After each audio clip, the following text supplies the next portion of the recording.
We're back. It's time for the 2024 Urban NerdCon. Join us in Atlanta, Georgia, April 26th through the 28th at the Cortland Grand Hotel. Special guests include Underworld creator Kevin Grievous, Gary Gray from Fairly Odd Parents, from Nickelodeon, Giovanni Samuels, the Science Machine Michael Green, the Sci-Fi Sisters, and from Spaceballs and Star Trek Voyager, Tim Russ. Hi, I'm Tim Russ. Join me April 26th through the 28th at the Cortland Grand Hotel in Atlanta, Georgia for the Urban NerdCon. Our heroes, our villains, our stories. Everyone con. I'll see you there.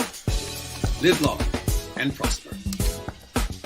Visit theurbannerdcon.net to get your buy one, get one free badges before the price increases. Remember, our heroes, our villains, our stories. Everyone's con. See you there.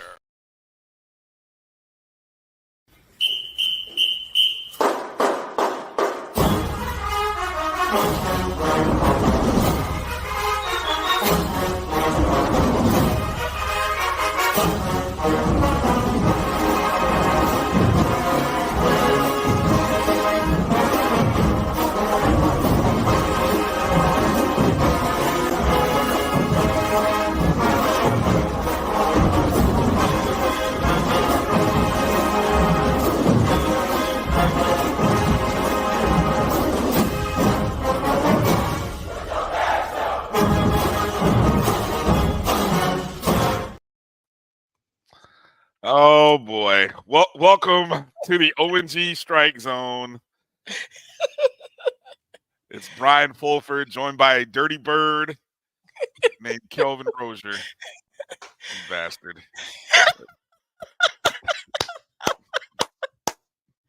Woo! Boy, I just keep winning. December just been good to me. I keep winning, man. We keep winning. All I do is win, no matter what. Hey, weren't you at the game? Yes, unfortunately. Yes, I was at the game. Yes, I was there. I was the only person, me and several 100,000 fans from Indianapolis who showed up. Unfortunately, our team did not show up. The offensive line didn't show up. Defense didn't show up. Hey, it ain't often I get to brag as a Falcon fan, so I had to get this one in on you. That's true. There's not too many. I mean, y'all look like a playoff team, pretty like that. I mean, it made us look like. Oh man, don't curse us. Hey, we'll go back to regular form this week. We didn't look like a playoff team, and you guys did look like a playoff team. I didn't know what that was on Sunday. Yeah, my Indianapolis Colts laid an egg. Came to Atlanta, enjoyed a holiday weekend, and just torpedoed it from so many ways. I mean, looked good on the opening drive, get first 7 points of the game, and then we didn't score. Didn't score after that. Just made Atlanta look like they were playoff worthy, like y'all were actually contenders in the NFC South. I don't know. I don't understand it. But anyway, let me go back to some football and some folks that are actually getting stuff done. Welcome to the O&G StrikeZone right here on the Black College Sports Network. Brian Fulford, Kelvin Rozier. We're without our third member of the team, Marcus Green. He's spending some time, taking some time away with I'm sure with the family and all. So we say hello to the Green family and wish them happy holidays. Hope they had a Merry Christmas. Yeah, absolutely. And I represented for you, Marcus, them dirty birds. So yeah, at least I didn't have to deal with both of y'all. Man, that would have been rough. That'd have been really bad. I might have thrown another commercial and came back in some new gear or something. I don't know, man. That's pretty bad. But hello to everybody that's watching us today, whether you're watching us on YouTube, or if you're watching us on the JBN site or our O&G StrikeZone YouTube page. Those watching on Facebook, Jericho Broadcast Networks, our Black College Sports Network Facebook page, or our O&G Facebook page. And then, of course, something new that we're doing now, we're streaming live on Instagram. So if you are following us on Instagram at O&G StrikeZone, you're also watching us there. I got to figure out how to get over to the chats. I know you can do the chats and I know the chats are happening on Instagram. I just got to get to it and figure out how. So I'll figure out, and maybe I can interact with some folks there. So how was your Christmas? How was the weekend for you, Kelvin? Man, Christmas was wonderful, man. Long as your family's doing good, man, healthy, and your little ones, we still got one little one at the house. She was happy with her gifts and everything. Family came over, both sides, Nice. and we fellowship, we ate well, and laughed, and all the things that you do during the holiday season. So it's been a wonderful holiday season, man. Had a few extra days off. Went back to work for the first time today, and got to work tomorrow. And then I'm off again. So, but man, everything's going well. What about with you, Brian? Second weekend or second Christmas that I went up to Atlanta, and this time a little less family. Last year when we did the Atlanta thing, it was all the family on my mom's side, and that was kind of surreal. Not only our first Christmas without her, first Christmas without my uncle. My so it was good to kind of be around family for that last year. This Right. one was just more so my sister and my dad. It was chill. We were cool. Just good being around them, being up there. I took the adventure of riding a bus up there, so that was adventurous. I won't do that Wh- again. Hey, which one you took? I did the mega bus. I did mega bus, Okay. and so Okay. at least How many stops? let's see, Daytona. Well, from Orlando, stop in Daytona, stop in Jacksonville, and then the halfway point, I guess, where they do the rest stop was in Tifton. So half of it, you're sleeping. I'm in and out of sleep in between, but then you wake up with body, whether it be my butt that was sore or my back or my knees, you just when you wake up, Man, hey. What your butt doing? So, well, this cushion, shut up. hey, you left it out there, bro. I mean, I'm I did. I walked right into okay. right All right. into that one. Cushions. After you stupid. All right. So let's move this one forward. All right. Jesus help me. Got a good show for you guys tonight. We're still in the haze of winning the national championship, man. Still feeling like champs. Feels good to just wear orange and green, wherever and anywhere that you can. And you see fellow Rattlers out in the streets, and it's like, hey, Rattler, hey, champion. Champion. It's that kind of love when you're out there, and the business of college athletics and college football continues.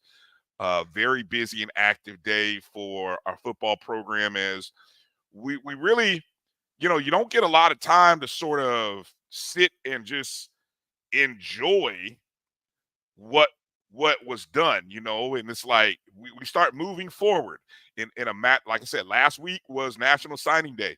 And we got a chance to talk to Coach Simmons on that day.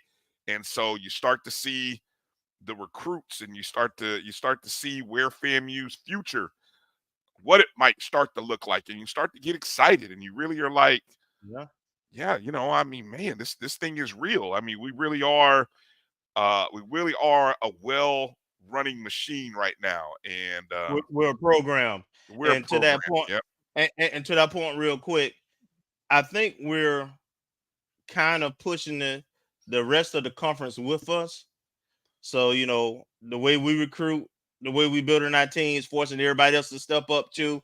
And there's a couple other universities who look like they're doing really well in terms of recruiting. So that's good for HBCU athletic football in general. So I love to see it. Yeah. So in today's show, we'll go through the recruiting list. That's the one thing, God bless Marcus. Man, he stays on top of the recruiting stuff. So even in some downtime with the family, he was able to punch up some great graphics and some information. So we'll go through the recruits, those who have signed, those who committed, and we'll start to look. Obviously, not nearly all of what will be done, because by my estimation, we have some 30 some odd players to replace. And so that's what we'll see, especially there'll be more. The spring, I don't, what do you call it? The second signing period is in February, right? The original signing period. This is the early signing period. So Right. the regular signing period is the first Wednesday in February, correct? Right. And so we'll get into talking about that. Coming up later at the bottom of the hour, we'll talk to Vaughn Wilson of HBCU Game Day and get a chance to kind of hear Vaughn's perspective. Hot take. Boy, he got a hot take this week, boy, or last week. Yeah, hey, but he kind of touched he touched the nerve with me, so I had to get him on because I might want to get a little some of that too. All right. Well, we'll get into all that.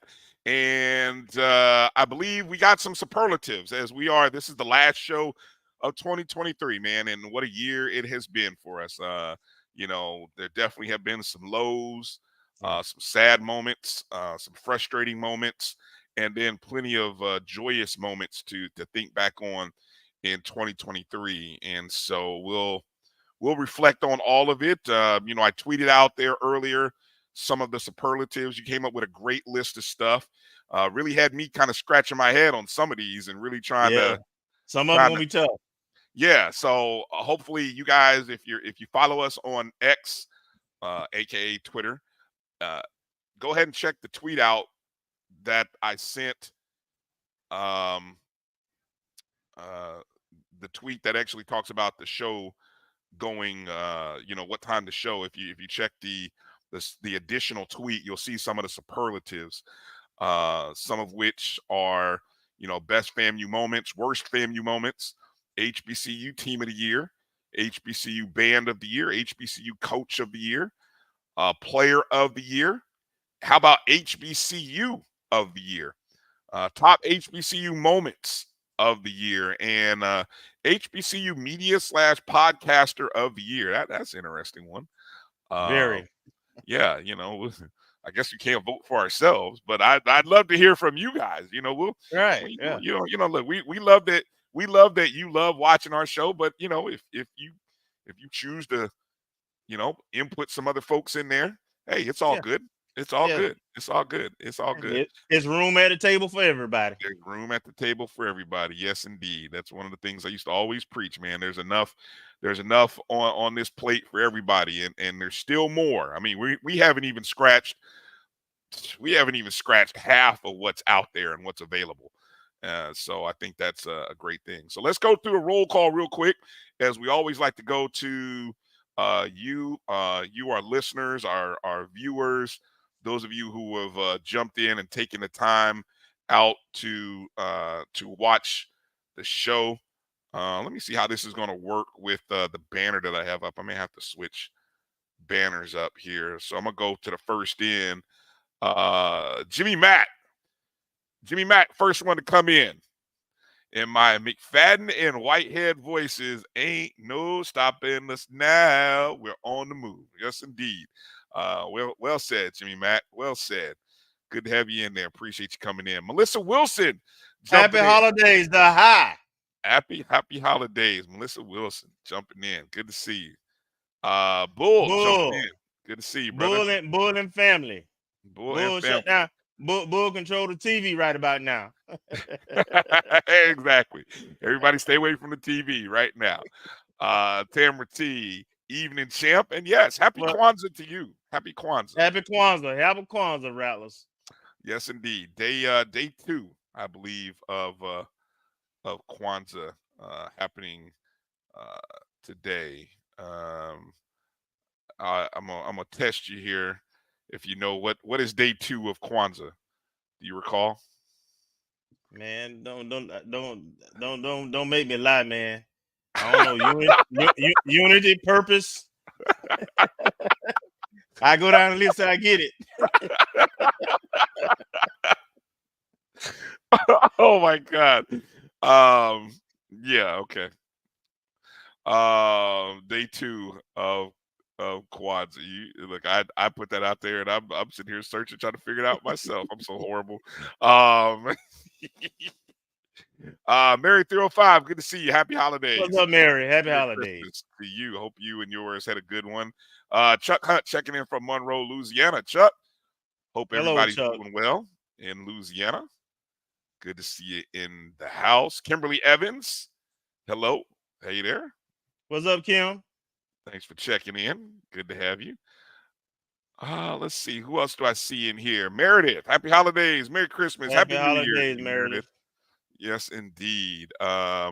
Keith, Things Up Keith. Podcast. Get those likes up. We appreciate you. Make sure you hit that thumbs up button if you would for us in YouTube, or hit the wherever you're at on Facebook as well. We appreciate all the thumbs up and the likes. If you're in, obviously you're watching the show. There's no excuse not to go and hit that thumbs up button. Might as well comment too today. Yeah, Come on in and tell us what's going on. Exactly. It's a good day to come on in the chat room for the first time. If you're one of those folks who like to just kind of sit back and watch everything. Paramore and Broomfield. They're my basketball buddies. Okay. They ain't gonna never say nothing though. They know. No. All right. They got plenty to say. Hey, they got plenty to say at the basketball games though. Yes, they do. Yeah. Montre Bennett, good to see you coming in. What's up, Montre? Happy holidays to you. Yeah, let's see. Let's see. That's day number 2 of Kwanzaa. I'm gonna let you go ahead and pronounce that. That way I don't mess it up. All right. Can we get a conversion? Somebody do the phonetic. I know it means self-determination. Self-determination is day 2. Okay. Now, okay. Can I get the phonetics? Can I get the phonetics on that? Hey, thank you. Charge it to my heart, Yeah, exactly. Charge it to the game. I'm sorry. It's rough. I have a daughter whose middle name is one of them days, but it ain't that one. My sister's name is after one of the days. So yeah, I got you. Road Dog, good to see you in here. Appreciate you coming in. Yep. Sam Dixie checking in. Sam, good to see you. What's up, Sam? Happy holidays to you, Sam. Happy Janice holidays. Watley. Hello, Janice. Thanks for coming in. Good to see you. Hey, Janice. Karen Griffin from Hello, Karen. California. Good to see you. All right. George Johnson Jr. checking in. All right. What's up, George? All right. Happy holidays. Yeah, good to see you. Marcus, happy holidays to you, man. Marcus, good to see you. Thanks for coming in. B Starks, good to see you, B. Thanks for checking in. What's up, B Starks? All right. George reminds us, we got Troy State. We're dealing with Troy State next year. That's right. Actually, aren't they just Troy nowadays? Just Troy. Yeah, they just Troy. That's how you know you're old school. And you still call it Troy State. And they got a Rattler great son at running back. Who killing it? Who am I missing? Vidal, Kwame Vidal's son. Oh, really? Kwame's son is that? Wow, man. He's the second leader rusher in the in the country this year at 1,500 plus yards. And he's graduating, right? No, he's only like a sophomore. Damn. So we got to deal with him next year, huh? We got to come see him. Nice. All right. Well, it is what it is. Let's see what's on the agenda early on. Well, we can't officially say Black College Sports Network finally got everything in, and the reports are in. I think I know there may be a few other folks, but officially now the Black College Sports Network named Florida A&M their Division I HBCU football national champions. Benedict College was the non-Division I football champions. Of course, AD Drew and I do usually announce those on the Sunday Sports Wrap show, which was Saturday this past week, but it re-aired Sunday. So hopefully you guys got a chance to do that. And I always like to give people the disclaimer about the rankings when we do them on through the BCSN. And, the ranking, I'm going to read it because I think people always, I don't want people to confuse it with a poll. The BCSN rankings are a computer-based algorithm that takes into account items such as record, strength of schedule, opponent strength of schedule, site of competition, and margin of victory. Total max points is 1,000. The computer power rankings are released after 4 weeks of play so that enough data may be collected. So you'll never see a preseason poll, or excuse me, a preseason ranking. Now you may get our own individual thoughts about a preseason poll, because I know Drew and I do vote in different polls and such. But from the BCSN side, it's a ranking. The first rankings were done in 2018. That very first champion was North Carolina A&T. And then, of course, 2019, we recognized Florida A&M as the national champs based on their record. FAMU had the best win percentage that Head to year, head too over and A&T. also were head to head. They actually were the first team to win 9 games. I mean, that Best season, record. only Right. 3 teams won 9 games in 2019. FAMU was the first to do it. They beat North Carolina A&T head to head, and I think after A&T beat Alcorn State in the Celebration Bowl, it was a thin margin, but it was enough, and we all know that had FAMU not self-imposed, again, very important to note, it was a self-imposed ban. The NCAA had not ruled that FAMU couldn't participate in postseason play. FAMU preemptively made that decision. So had that not been done, FAMU would have been in the Celebration Bowl representing the MEAC in 2019. And that would have been interesting to see. That was Coach Simmons' second year. And I've always appreciated Coach Simmons for acknowledging that, Yeah, we had a celebration. I was still around, and we actually had a celebration at Bragg. There were rings. There were rings that were purchased and later Yeah. paid for, as we learned. There were rings that were purchased. So I would love to see what those Well, look like. they were earned. They were They earned were on the earned. field. They were earned on the field. And anyone who knows the history of college athletics knows that the history of national champions, especially in Division I, has largely been determined based on news organizations, going as far back as the Pittsburgh Courier and organizations such as the Associated Press and the UPI. And sometimes you don't always get an undisputed national champion, which made this past season so sweet, because it was almost the dream deferred of 2019.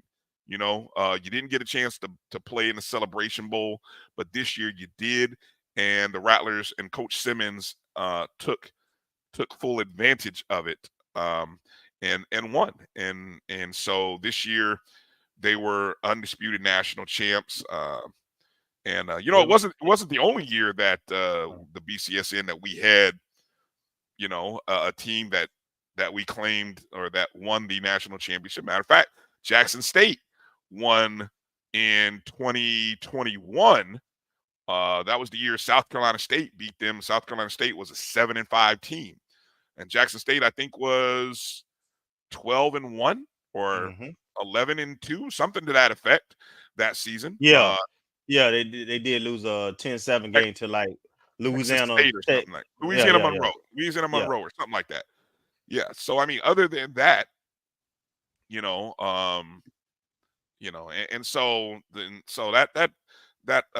it just always feels good. So in total, Florida A&M has 16 national championships, tied with Tennessee State for the most among HBCUs. Over on the other side, Benedict College won for the second consecutive year. And of course, the 3 previous years was Bowie State. There was no champions recognized the year of COVID. Even though there was a spring season in the FCS, we just decided to not do that. So, and I've always appreciated Coach Simmons and Florida A&M for acknowledging that. And like you said, it was earned. It was earned. Here's the Finette. Okay, appreciate you, Montre Bennett. Kuji Chagolia. That's day 2. Self-determination is our Kuji second. Chagolia. Chagolia. Can't do anything. Can't. Montre, I'm helping you. I'm helping you out, man. I'm helping you out. You helping me out. I appreciate it. I appreciate you. I like this. Great question here by Tamara T. Should the national champions be invited to the White House? Now, I honestly believe had Howard won, and you would have had outlets that would have recognized Howard as the HBCU national champion, I firmly believe Howard would have gotten an invite to the White House, especially with our vice president being an HBCU alum. Now, you do understand that invite is not a paid invite, typically. Oh God! So let me guess. We got to come up with the money. We got to come up with the money for that travel. Oh, well, that's not. Yeah. You got to think about that. How about we just do a Zoom? How about we just do a Zoom call, a video message? But I do agree should be recognized like the other champions. Absolutely. I think given the White House initiatives towards HBCUs, I think that on the same day that they invite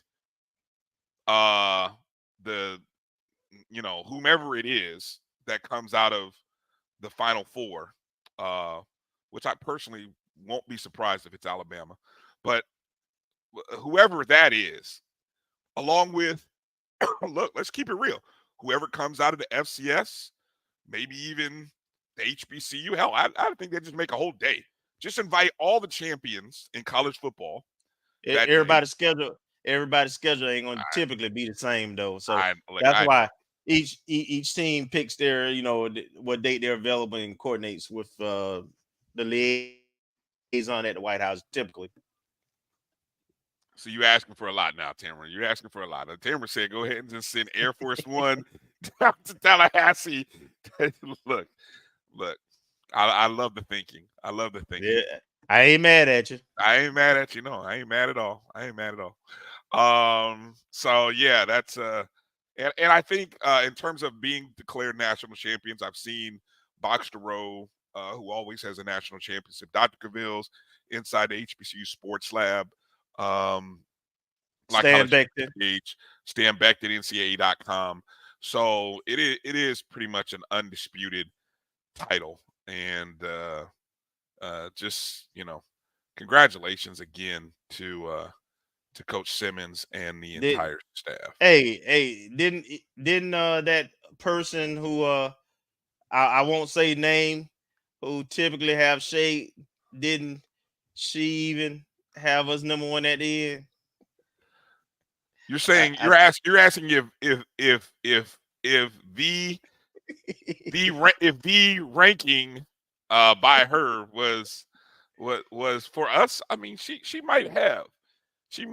I don't know. Did anyone see a final ranking from her? Did she put one out? I don't know if she did or not.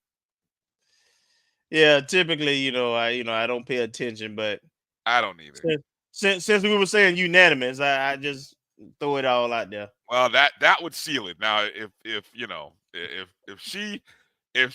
she claimed us national champs, well, that's it right there. Then I mean, it's done. It's official and unanimous. Then, okay, let's take a short break. Come back. Vaughn Wilson is waiting. We can get into talking about some of the hot button topics. Vaughn is out there going viral, lighting fires out, trying to get people thinking at the end of the year, and then we can kind of get his recap of everything from the Celebration Bowl and more. So coming up right after this short little break, we're going to talk to Vaughn Wilson, HBCUGameDay.com.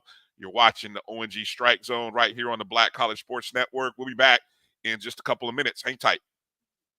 If you think all pads are exactly the same, think again.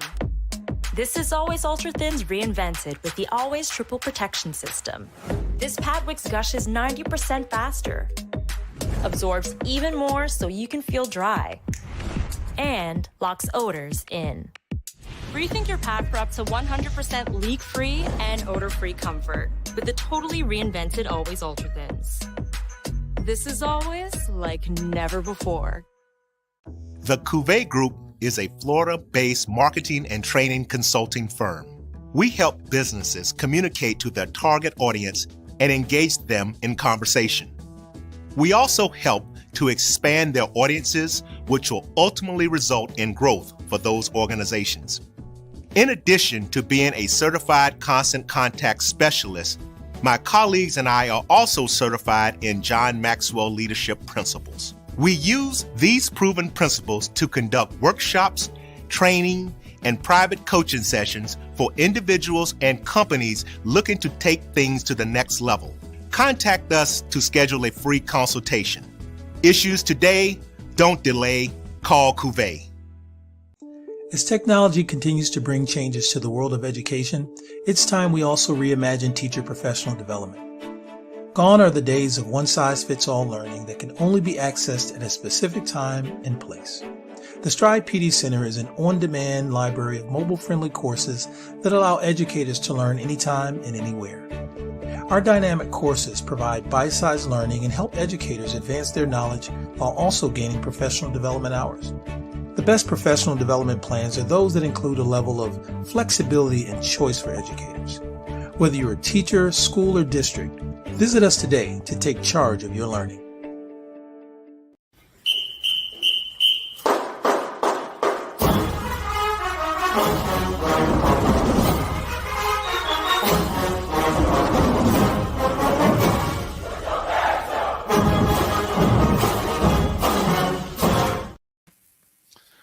All right, welcome back to the O&G StrikeZone. Joining us right now,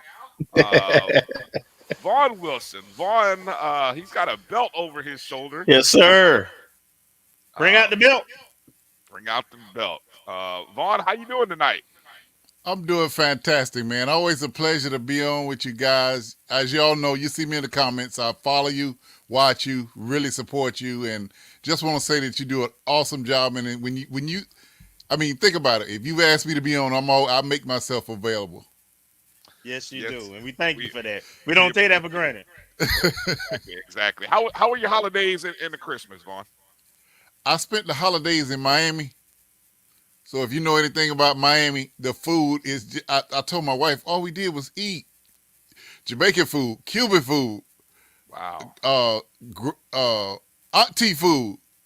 I jumped on that scale when I got back, and I'm like, dang. You know, you got your beginning of the year goals. I got my close out the year goal to lose what I gained last week. Yeah, you'll be doing some fasting over the next 4 days, you know, before New Year's hits, you know. Yes, sir. Yes, sir. I'm sure. All right, so I don't think we've had a chance to. I didn't run into you at all during Celebration Bowl post game. I don't know, Kelvin, you might have, but I know you were busy working, covering, going from sideline to sideline, post game, everything else. What are just your thoughts? I'm just gonna keep it simple. What are your thoughts? How are you feeling still after what we saw about 10 days ago now? I still have an amazing feeling about the Celebration Bowl. You know what it is, what it represents. It's our championship, and it rightfully is our championship. And I've been very vocal. After I went last year really sold the Celebration Bowl for me. Two things happened. FAMU was not invited to the FCS playoffs, though they had a better record than several teams that were in the playoffs.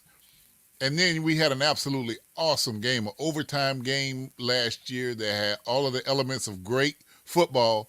But that's when I realized that it's not just Jackson State and North Carolina Central there. There were a ton of Rattlers there. There were a ton of Southern A&T. I realized that's like the HBCU football reunion, you know. So that's when I said, you know what? This is us. This is our stage. And from then, I always supported the Celebration Bowl. But after experiencing last year, I just said, that's it. That's what our kids need. They treat them first class. John Grant and his team, they treat those players first class. They had the NFL experience where they got to have forums about jobs in the NFL besides being a player. That's important. Those are the kind of things that are important to these young men. And they all felt special, and they all enjoyed themselves at the Celebration Bowl. I cannot echo those sentiments any louder because that's exactly how I felt. And Kelvin will tell you, I came back saying, y'all need to come to this. This is our Super Bowl. I mean, I totally was buying in. I was totally buying in after that. Right. Yeah. Go Well, ahead. let me just add, because I'm gonna tell a little story and come at it a little different. I was not a fan when it first originated. Just like I was a fan of the Heritage Bowl as long as it was our second option. Now, what has changed? There's several things that have changed on that, right? When the Bowls games first started, taking care of all the expenses wasn't a part of the process, and the bands and so forth, right? So that Right. it was coming as a cost to universities. Also, you didn't have that guarantee to the conferences of $1 million. That was different. So when you look at that, and then you look what's happening across FBS football, with their bowl system, which is going more like a playoff system, and then you add the component of how FCS has ran their postseason with having a bid on it, it being more of a cost center. You go into rural areas where there ain't many people like us. We always on the road. And when you compare it against the 1,300,000, 1,500,000 that watch us on TV on ABC, you in Atlanta, which is the mecca of black excellence and HBCU excellence, like you say, NFL stadium, everything about it. So for now, for me, comparing that and where we were in the playoffs is a no brainer.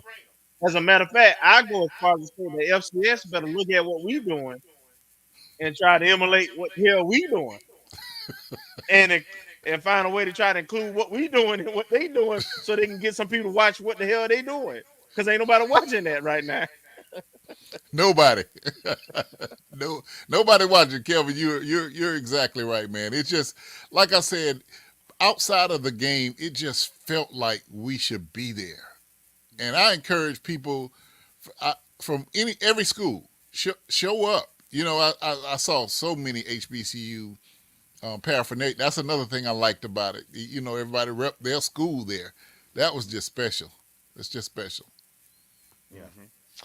Um, the let's not, I don't even know, there's just so many thoughts and emotion, but when that game, when the clock rolled to zero, your first thoughts were what, Vaughn? I mean, I mean, if you could, I don't know if you could process that where you were. I mean, I had to actually stop and just kind of sit up there in the box where I was and just watch for about a good 5 minutes, not Well, even say anything. But what were your thoughts?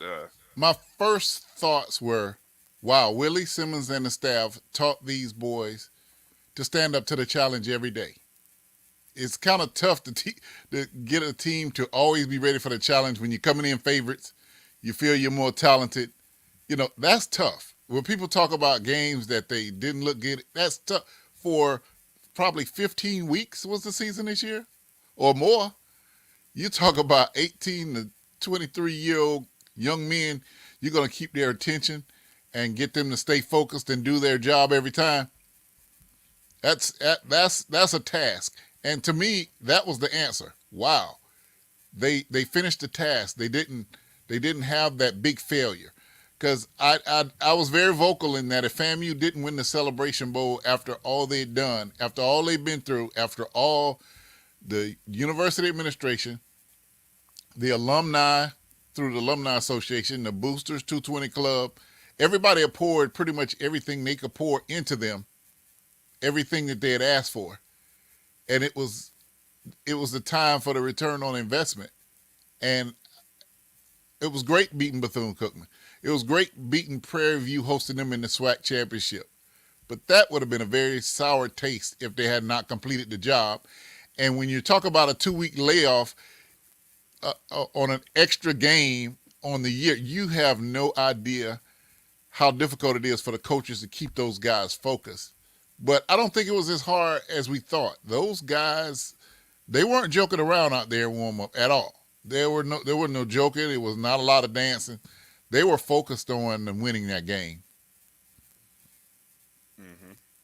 Are you listening to I don't know, I'm hearing a slight little echo there, Vaughn. I don't know if that's coming. Are you listening through anything on your system that might be coming in from your end, possibly? I don't know. Are you?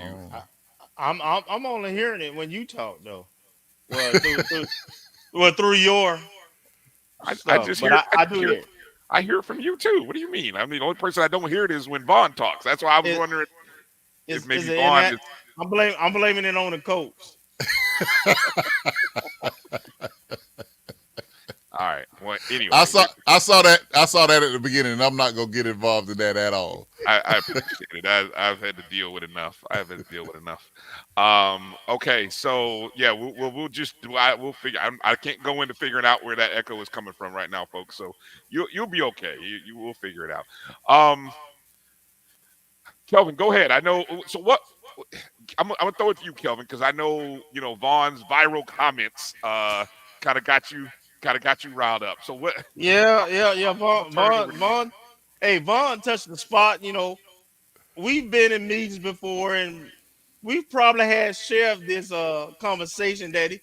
That's why he said, "Y'all done gave me the mic now." He was well prepared to say what he said, because we've said it before, both privately and publicly. But Vaughn, I just kind of want you to talk about your comment that you made in terms of HBCUs and administration and how they treat athletics, and if they're not going to invest so that the student athletes, the coaches, everybody livelihood can get the best experience, then maybe they shouldn't have athletics at all. Just tell me where I kind of know, but kind of tell me where it came from and expound on that a little bit. Okay, well, let me start from a different perspective.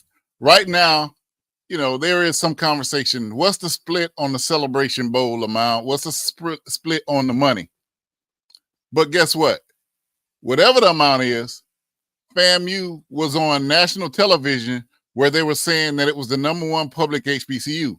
FAMU was on television and they were saying it's the top 100 college of all colleges in the United States. Bingo. But don't forget to factor that into the cash, because that's where the recruits, that's where the students, that's where the alumni pride. When alumni are proud, they give. You have to factor in all of those things that happened during that Celebration Bowl. So my comments came, and Kelvin knows, he and I have had this this conversation several times, but I just keep seeing the same thing over and over. There are certain schools, and I didn't name any. Let me tell you, I have never had so many responses, personal responses, people who got my phone number, text me, Facebook messages, Instagram, and they have contacted everywhere. Who am I talking about? I'm talking about all of them that fit the bill. All of them that fit the bill. You know who your school is. You know who your school is. Exactly. If your school is constantly fielding a team,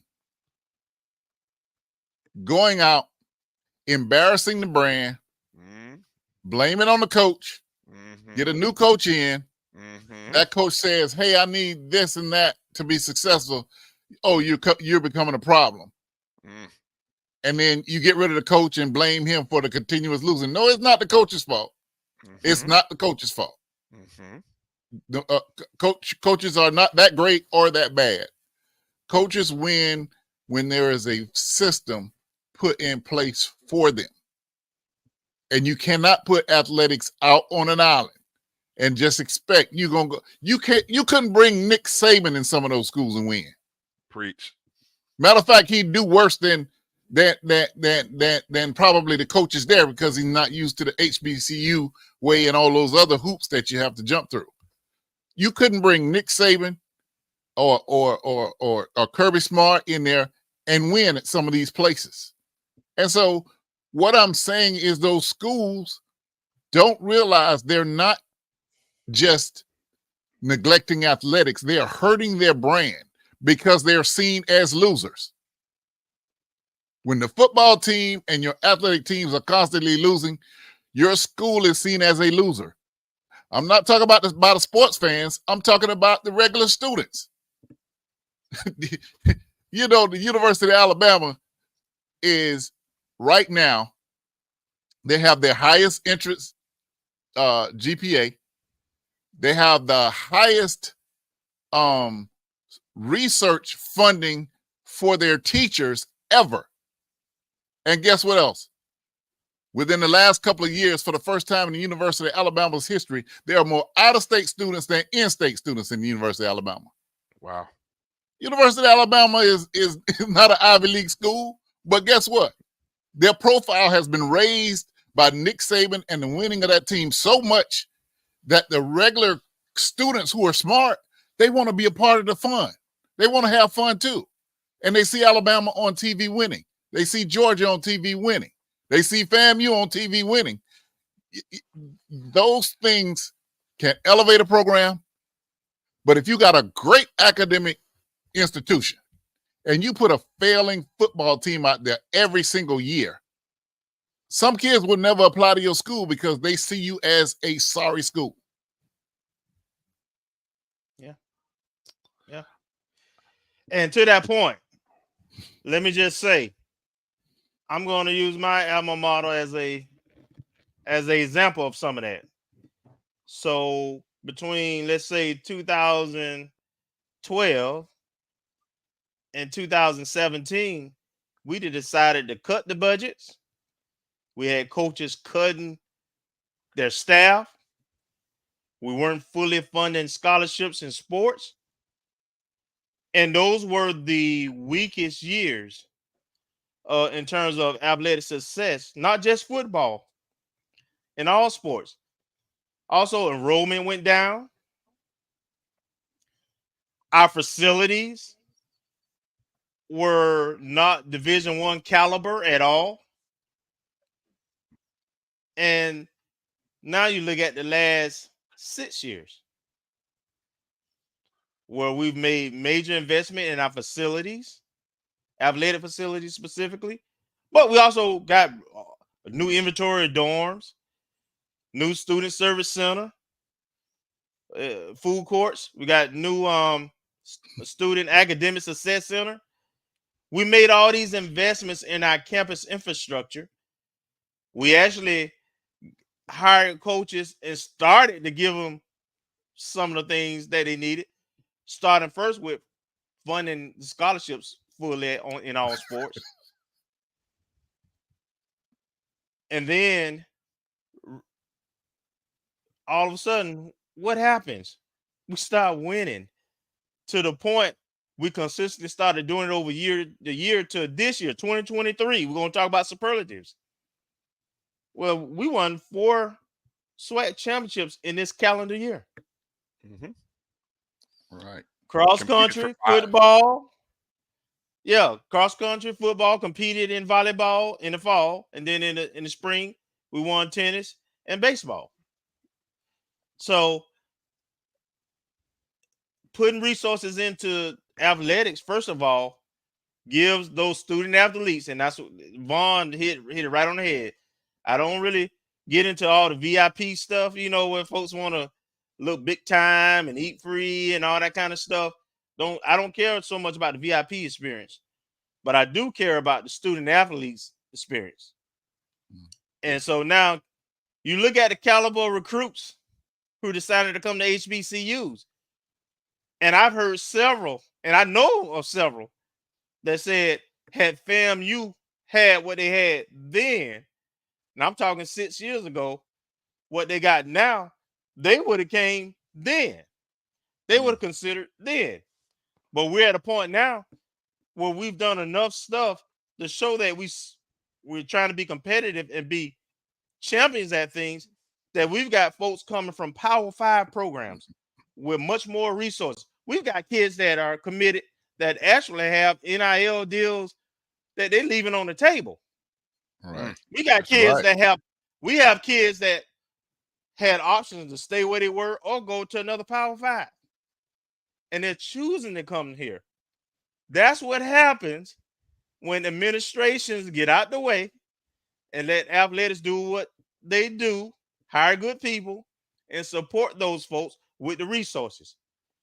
And Vaughn already told you about the enrollment and the GPAs and all the other things, being on national TV and the brand just increasing. There's one other thing, and a caveat against that, and I got to go there, is a fellow HBCU in which a recommendation was made by the athletic department and university, and a regent decide that they're not going to move forward with that process yet. Now, hopefully, there's a meeting tomorrow and they'll correct that wrong.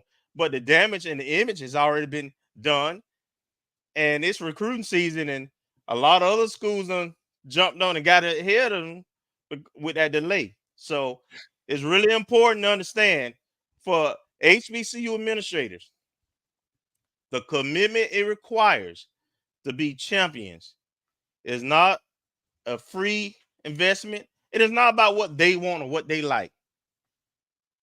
It's all about the students, those coaches, that support staff, all those professionals. You got to remember, these are professionals who are working in these departments, and they're trying to make the best living they can and get to that next level. Or where they at, they want to be champions where they at. They want to push our HBCUs to be the best that they can be, and they can only do that if they're supported. I totally agree with Vaughn. I'm gonna say even I have at times been guilty of blaming coaches and staff. But as somebody who's been through the ringer, I would tell you, it's a miracle what a lot of the administration, athletic administration, and support staff do at HBCUs. It's a miracle. Let me bring this back to for both of you for FAMU, and as we reflect on 2023 and going into 2024, do you feel? And I'm still not. I'm on. You know me, guys. I'm a glass half full optimist, except when it comes to sometimes some of the things I hear and see from our highest administrators and our board of trustees.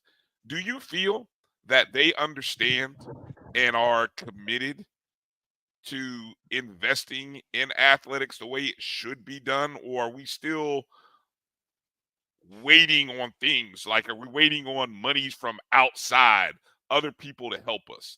What's your thought on what you've seen and what you think, the recent events will yield?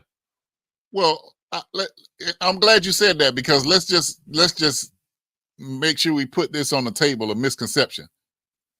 The president can't go get $20 million from IBM that's designated for Florida A&M University and then cut FAMU $10 million out of that. He can't do that.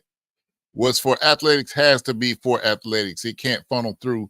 They're not allowed to use general funds. As of recently, the state of Florida made this rule: if there's excess funds at the university, you could. It's still a gray area.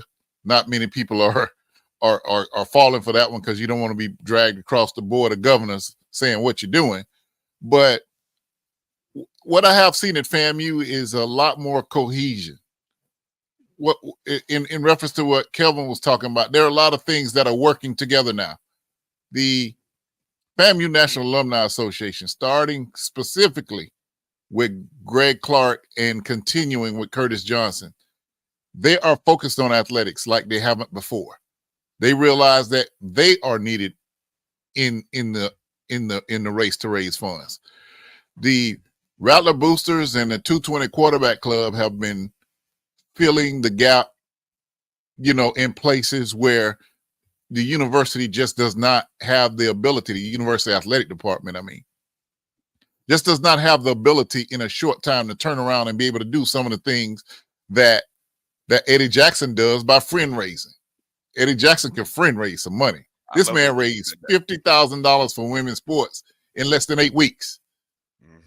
And that's from friend raising. People were calling from out of town, sending checks in, old-fashioned snail mail, because they wanted to support that. So we're starting to see that FAMU's alumni are understanding that they have to invest. And we've liked what we've seen out of our investment out of football and tennis and baseball and cross country. We're seeing the return on investment. That's why I say the Celebration Bowl was important, to really get that big public return on investment in the Celebration Bowl. I think FAMU is in a better cohesive position than they may have ever been in. You know, we had a booster organization at one time that was not working in conjunction with everyone else. There was the boosters over here. There was the Alumni Association over here. There was the university, who was actually doing some things that they should not have been doing to try to help athletics.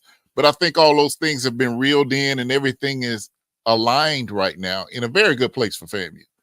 I just want to say this before I talk about the schools that should drop athletics, but a very prime example is what you're seeing at Edward Waters. President Faison is investing in athletics. He invested to move from NAIA to Division II. They were the doormats. He invested in a good coach. He supported them bringing in a veteran coach in Toriano Morgan to be the head coach. He invested in a good offensive coordinator in Brian Jenkins. We've seen what he can do. But the field, they now have a nice turf field over there. Stadium is nice. Game day experience is off the charts. Yeah. So they show what you can do when everybody is on the same page. To the point that when I went to the Edward Waters and Albany State game and they won on the last second touchdown, the president was out there hugging the coach, crying. Yep. He's invested, that he believes and understands what football is doing. They have the fastest growing enrollment HBCU in the state. Edward Waters does. They haven't changed any academic programs, but their football programs and their athletic teams have soared. So that's the model that I'm talking about, that I was referring to in that statement. Edward Waters is doing a marvelous job of doing just that, elevating the school through athletics. Yeah, that's a great example. I was there for that game, and I saw that moment.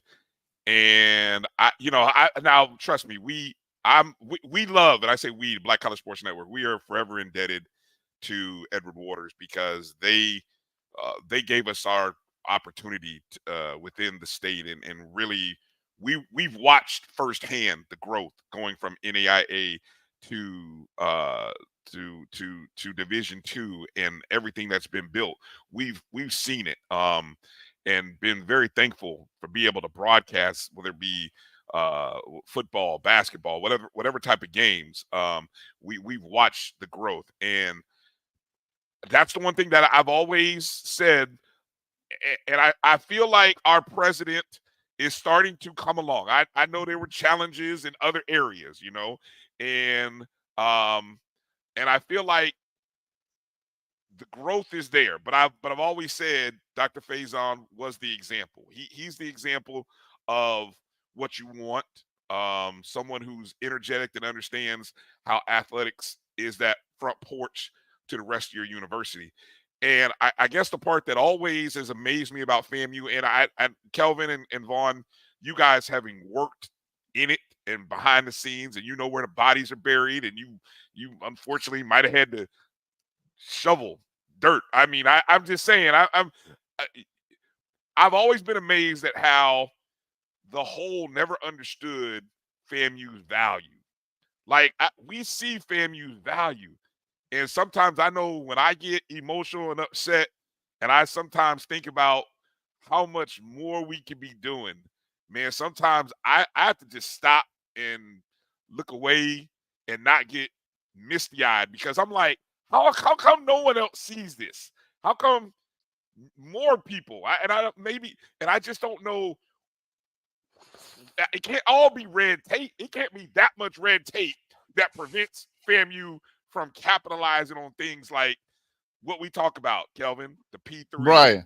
Brian, can you do me a favor? I know this ain't even my show. I'm a guest, but can you put Derek Singleton's comment up, please? I want everybody to see what he said. This one right here, investment. That one. Yeah. That's the key right there. That is the absolute key right there. FAMU actually learned that effectively with Milton Overton. He was the one who got us to really understand the investing in champions was an investment above and beyond just your ticket and parking. The model is to do exactly what Derek says, to get stakeholders to invest beyond just the transitional buying of tickets and buying of parking. Investing is pouring in and not always getting something in your hand back. It's the feeling of knowing that you're helping to build something. So this statement here by Derek, thank you very much, because I'm glad people are starting to understand that. Okay, I'm not producing it anymore on the show, but I just had to get that one. No, I'm glad you saw that, because let me just add now. Jump over it. Go ahead. Let me add one more point. The one thing about that, and it was underscored. We knew we had 30,000 Rattlers coming in town, right? We talked about that. And remember back at Media Row, when we were thankful enough to have VP Sykes talk to us. And we told her, and I told everybody that was listening, man, imagine what 30,000 Rattlers did with just a small $18.87 donation to the Rattler Athletic Fund. And then I saw after the fact, you saw the other stuff, but it's just having the foresight to be 2 steps ahead and recognize that that investment, we're going to be in town. We want to celebrate. Kelvin would say we have to invest like champions. That small little amount in that one moment could yield nearly $500,000 from just the 30,000 people coming in donating a small $20. That's what I think sometimes is missed, is we don't move fast enough, and I mean, eventually. So go ahead. Go ahead. I gotta jump in here because I'm with now you put Dr. Cavill comment up. Okay. I think the two go together. I don't think it's either or. I agree with what Vaughn was emphasizing in the theory of what Derek was saying.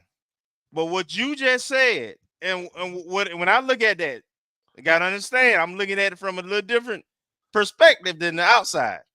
Okay. You can only get people to buy in if there's vision and leadership that is administration driven, right?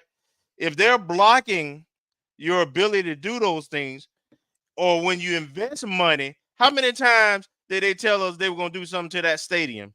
I can go all the way back to 2002 when Billy Joe was here. And I remember Corbin saying, you can hold me to it if something going to happen, right? Let me tell you something. All that sound good.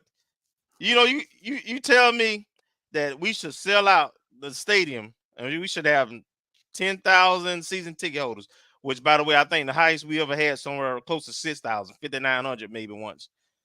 You can't tell people what they should do. What you can control is putting out a product, putting out a atmosphere that people will give at that level. They will support at that level. And I would tell you that if you don't have board of trustees and administration buy-in, then you can't accomplish those things and get that kind of buy-in from the external stakeholders. Let me give you an example.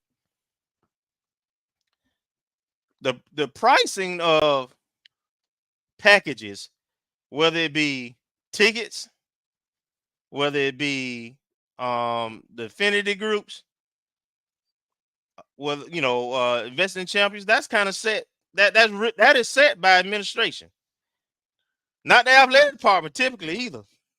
That's set by administration. Student fees and athletic fees the athletic fees. That's the executive leadership in terms of admissions for your student athletes and being able to get student athletes in like other universities within the state system, number one, but even your peers within the conference. That is executive leadership administration. So while you and Derek, y'all looking at the rosy side, but if you don't have presidential and executive leadership on the same page, which Vaughn really pointed to, that is working in conjunction with athletics, then we just talking. If you look at athletic budgets at HBCUs now at the FCS level, almost all of us are in the bottom 25. Still, right now, out of 130 FCS schools, we're in the bottom 25. So we still got a lot of work to do. We're making progress. We're making investment. We're educating I can speak for FAMU. We're educating shows like this, our media. We're educating our fan base. We're educating our administration. Vaughn knows that process started a long time ago, and some of us taking a hit for it. But it's starting to come to fruition. People are starting to come together, and that's the key. No matter what side you on, if we all doing what's best for FAMU student athletes, coaches, administration, if we stay on focused on that and make sure that we're putting the programs in place, we're making the policies and rules that are necessary, like with compliance. That's another thing that's university driven. So all that matters. I'm telling you, more than what you and Derek just pointed to. I'm telling you, administrative buy-in and board buy-in is important, because some of this stuff you got to fight for. Some of this stuff ain't easy. Right. You know, right. they don't want us to raise no money. They don't want us to raise student fees, but then they don't want us to use auxiliary dollars like everybody, all the other state universities use to take care of things. You got to fight sometimes. I mean, UCF fell on the sword about a whole building, a multi-million building. I remember that. And they say they weren't going to do anything with their enrollment. They said cap your enrollment. Right now, 2010, we were like 5th or 6th in enrollment. Now we behind everybody except New College and Florida Polytech in terms of enrollment. So I'm just saying, man. So who has to stand up and fight? Who has to be the one? All of us. All of us. Okay. All of us. And that means you got to put pressure on the leadership sometimes. Okay. It's up to us to push leadership where we want to go. That's what happens at the Power 5 level. The Golden Chiefs, the Bull Gators, they tell the administration what they want. They tell them with their money and they tell them with their influence. Right. Okay. Right. You said something then, Kevin. Look, I continue to try to weave and figure out who it is. Who is that group? You know, again, we talked about in the past about reaching out and sending letters to the board of trustees, but finding and that's where I want us, you know, and I said that's where I've always felt like we've been most effective, is being able to tell people, and as we've educated people, but being able to tell people, okay, this is what needs to happen. You know, this is where, like, many times we've said, if you're unhappy about something, don't just complain to the athletic director. No, make your voice heard to the president. Make your voice heard to the board of trustees as well. Because sometimes it's not always just on the AD. You know, and I know a lot of people want to jump down and say, "Oh, most of the time." I'm gonna go a step further. HBCUs. Most of the time, it ain't on the HBC. It ain't on the ADs. Mm-hmm. It's driven above them. Yeah. What would you, if we think about going into the new year, Vaughn, what are some things that you would like to? What is on your the New Year wish list for FAMU in 2024, whether it be sport or athletics, just in general? What's your I guess we can say your Christmas wish list for FAMU in 2024? Secure Willie Simmons. Amen to that. What amen to that? But it's plain and simple. Don't expect that damn man to come back to the same contract. Secure Willie Simmons. Act like you appreciate him now. Because let me tell you what, Kelvin and I think Kelvin might have been working with me and athletics when we went 1-10, and we had to do all of the same stuff we have to do for a 13-1 team. You got to do all of that for a 1-10 team, and it's a totally different process. We've got our guy. Okay. Make sure he's happy. Make sure he stays. I don't think it takes what it would take another school to lure him away for us to keep him. But we got to make the commitment. We got to stop looking at old things and say secure Willie Simmons. That means field house. Huh? That means things like a field house. Get him a double-decker field house with an actual meeting room, but that's not the locker room, where he can sit in front of all his players and actively teach and have meetings and that sort of thing. I like somebody to put hashtags. Yeah. Hashtag secure Willie Simmons. That's simple. That's it. I don't care what else. Everything else falls behind that. Wow. P3. What? P3. Be brief. Listen, everybody else can fill in the blanks what follows behind that. Right. Secure Willie Simmons. That's my hope for the year. There it is. I need you guys to start making that trend. Start making that trending right now on wherever you are on Facebook or on Twitter. You go ahead and retweet our show. Take our show link, and there it is right there. There's a hashtag that we want to see trending tonight. Okay, because we need, and I hope those conversations have already started. Because I think his contract is through 2025. Correct. Listen, but them schools that's gonna pursue him don't care. The schools that are pursuing him don't care when his contract ends. If they got to pay FAMU that amount, they will. They don't. It's not about that. And on the serious tip, we better start making sure we re-up that contract with that kind of language too. Right. So right. That whatever his exit is, that we got enough to hire a staff and keep investing in athletics. Yeah, Dr. Cavill. I see it. Yeah, that question is heavy on my that is heavy on my mind. Since he walked, let me tell you when it started in my mind.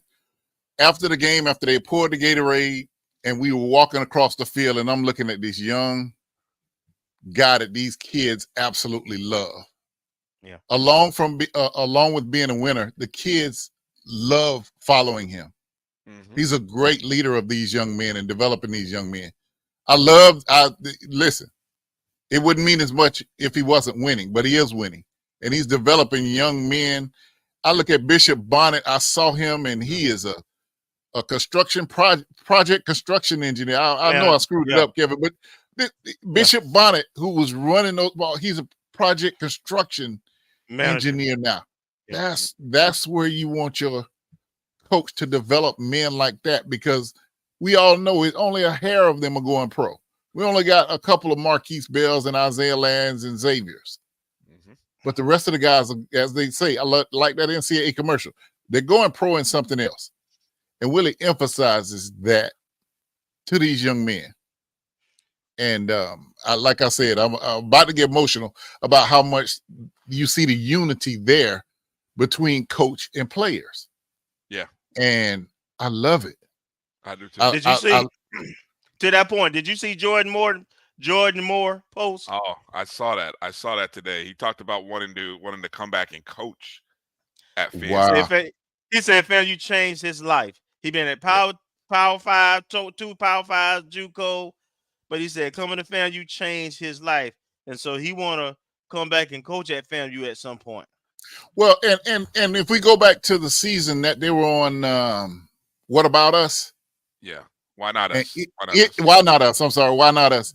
And Izzy, who's from New Orleans, Yep. was talking about that this was his safe haven. This is his safe Yeah. place. FAMU is that. It's home. That is This what home. we're supposed to. That's what we're supposed to be. Yeah. Yeah. From Bill Bell and Juby Bragg to Willie Simmons in football, that's what we're supposed to be. I know you've covered and you've got a chance to talk to a lot of guys this year, Vaughn. But it hit me, and Kelvin, you were there with me, and I think I may have reiterated. When you see our young men, our representatives, our future alums that are going to be right there next to us talking ish about whatever else down the road about alumni things.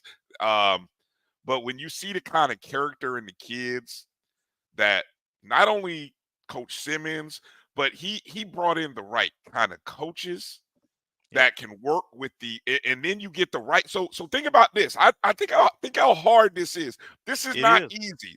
You got to get the right coaches that can recognize the right players, and then you got to be able to let everybody sort of work and develop these young men, and you got to get the right. It's so hard to find the right kind of kids. It's hard. It's hard. It's It is. hard. It is harder than winning, probably. Winning is hard, but finding the right kids to win, man, that's hard. And so I had an appreciation for that in that moment, watching the kids, watching the families, in that post celebration in that tunnel. And I wish more people could have seen it. I know we shared some videos. I'm sure you shared videos. I know anyone else who was there, but man, I tell you. So yeah, we talk about securing our coach.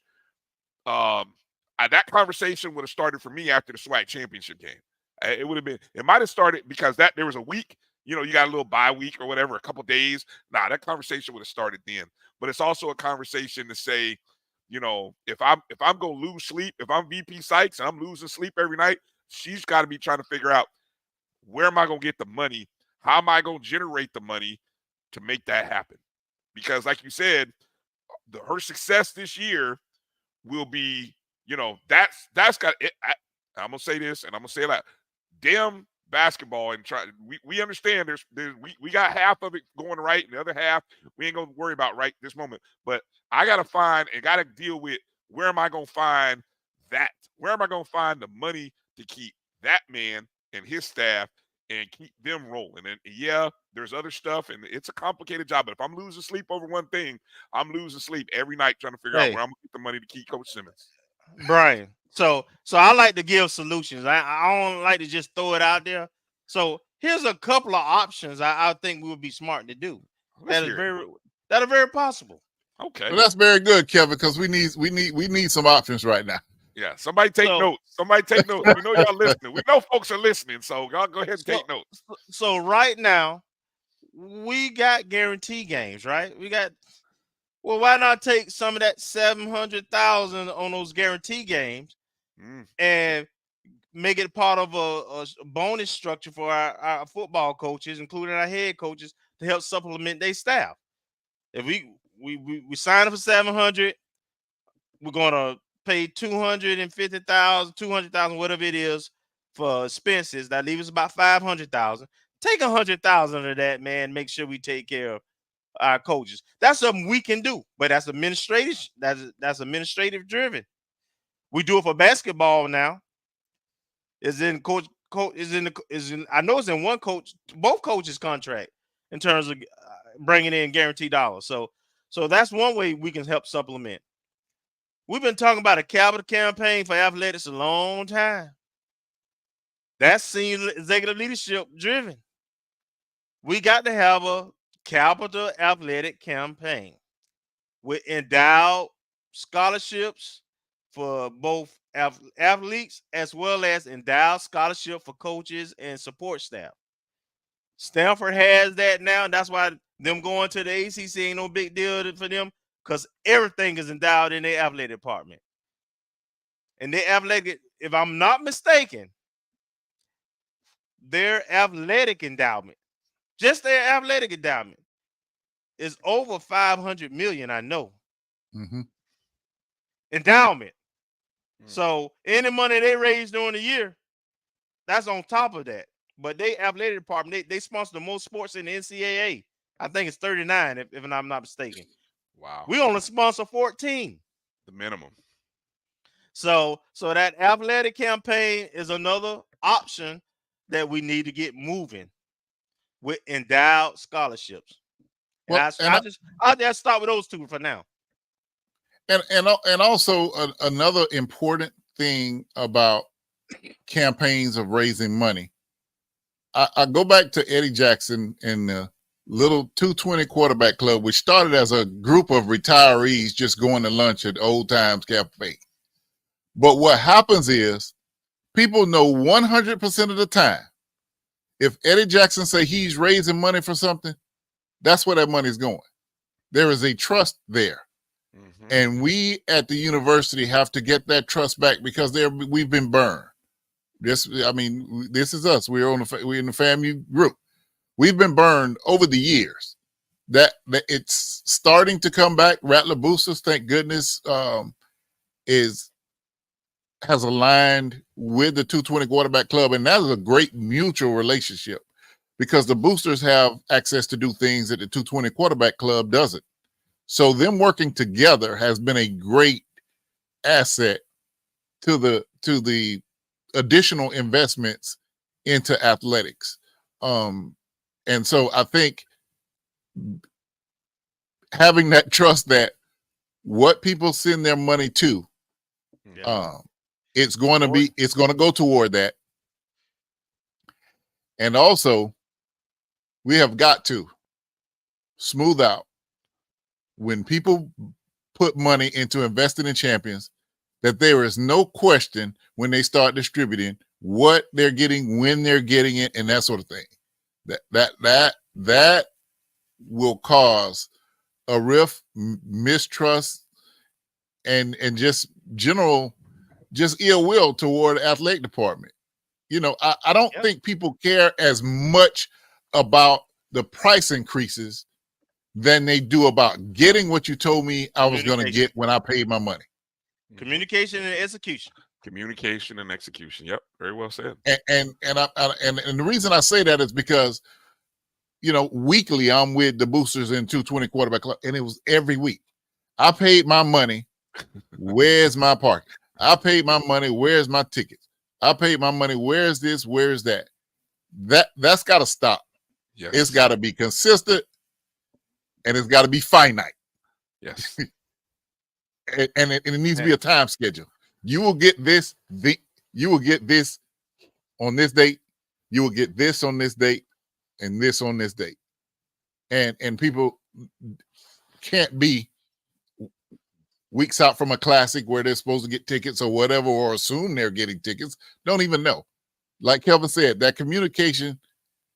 We've made a lot of improvements in athletics. The number one, I've only written one just scathing article about FAMU probably in my life, and Kelvin knows what it was. When the last time we had that issue with the compliance staff. That was a beautiful article. Literally went ballistic. Beautiful. I went ballistic with my pen. And I've never done that because and Dr. Robinson told me when I saw him, he basically said, listen, I heard you. Mm-hmm. You know, that if it takes that for me to get anybody's attention, that's not the route I ever prefer to take. But if that's what it takes to get that embarrassment off of our back, that's what I'm going to have to do. We don't want to resort to that being Stephen A. Smith, but that called for it. And I'm very, very happy with the solution. You know, we're not talking about how high the team's GPA was in the spring and in the summer. Right. And digging out of this hole we are academically, is coming along of something that could have been done years ago, unfortunately.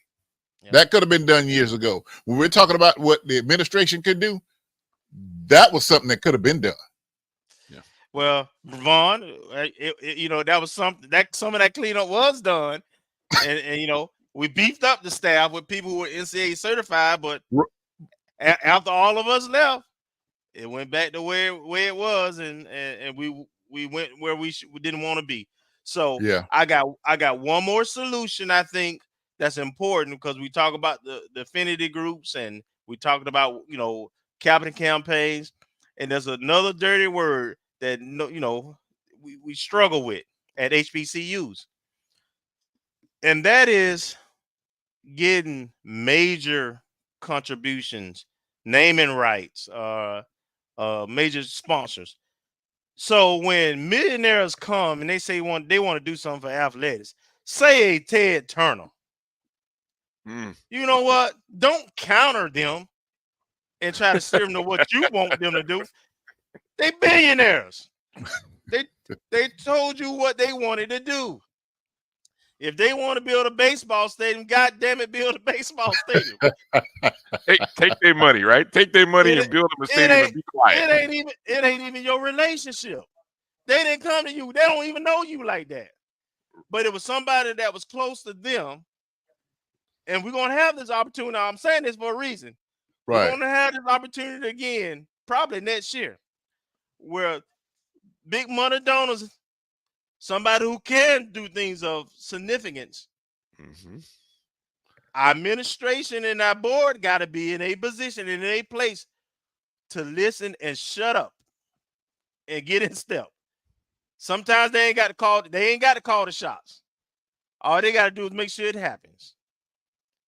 So big money, those millionaires and billionaires, they got to know who you are. You got to have those relationships.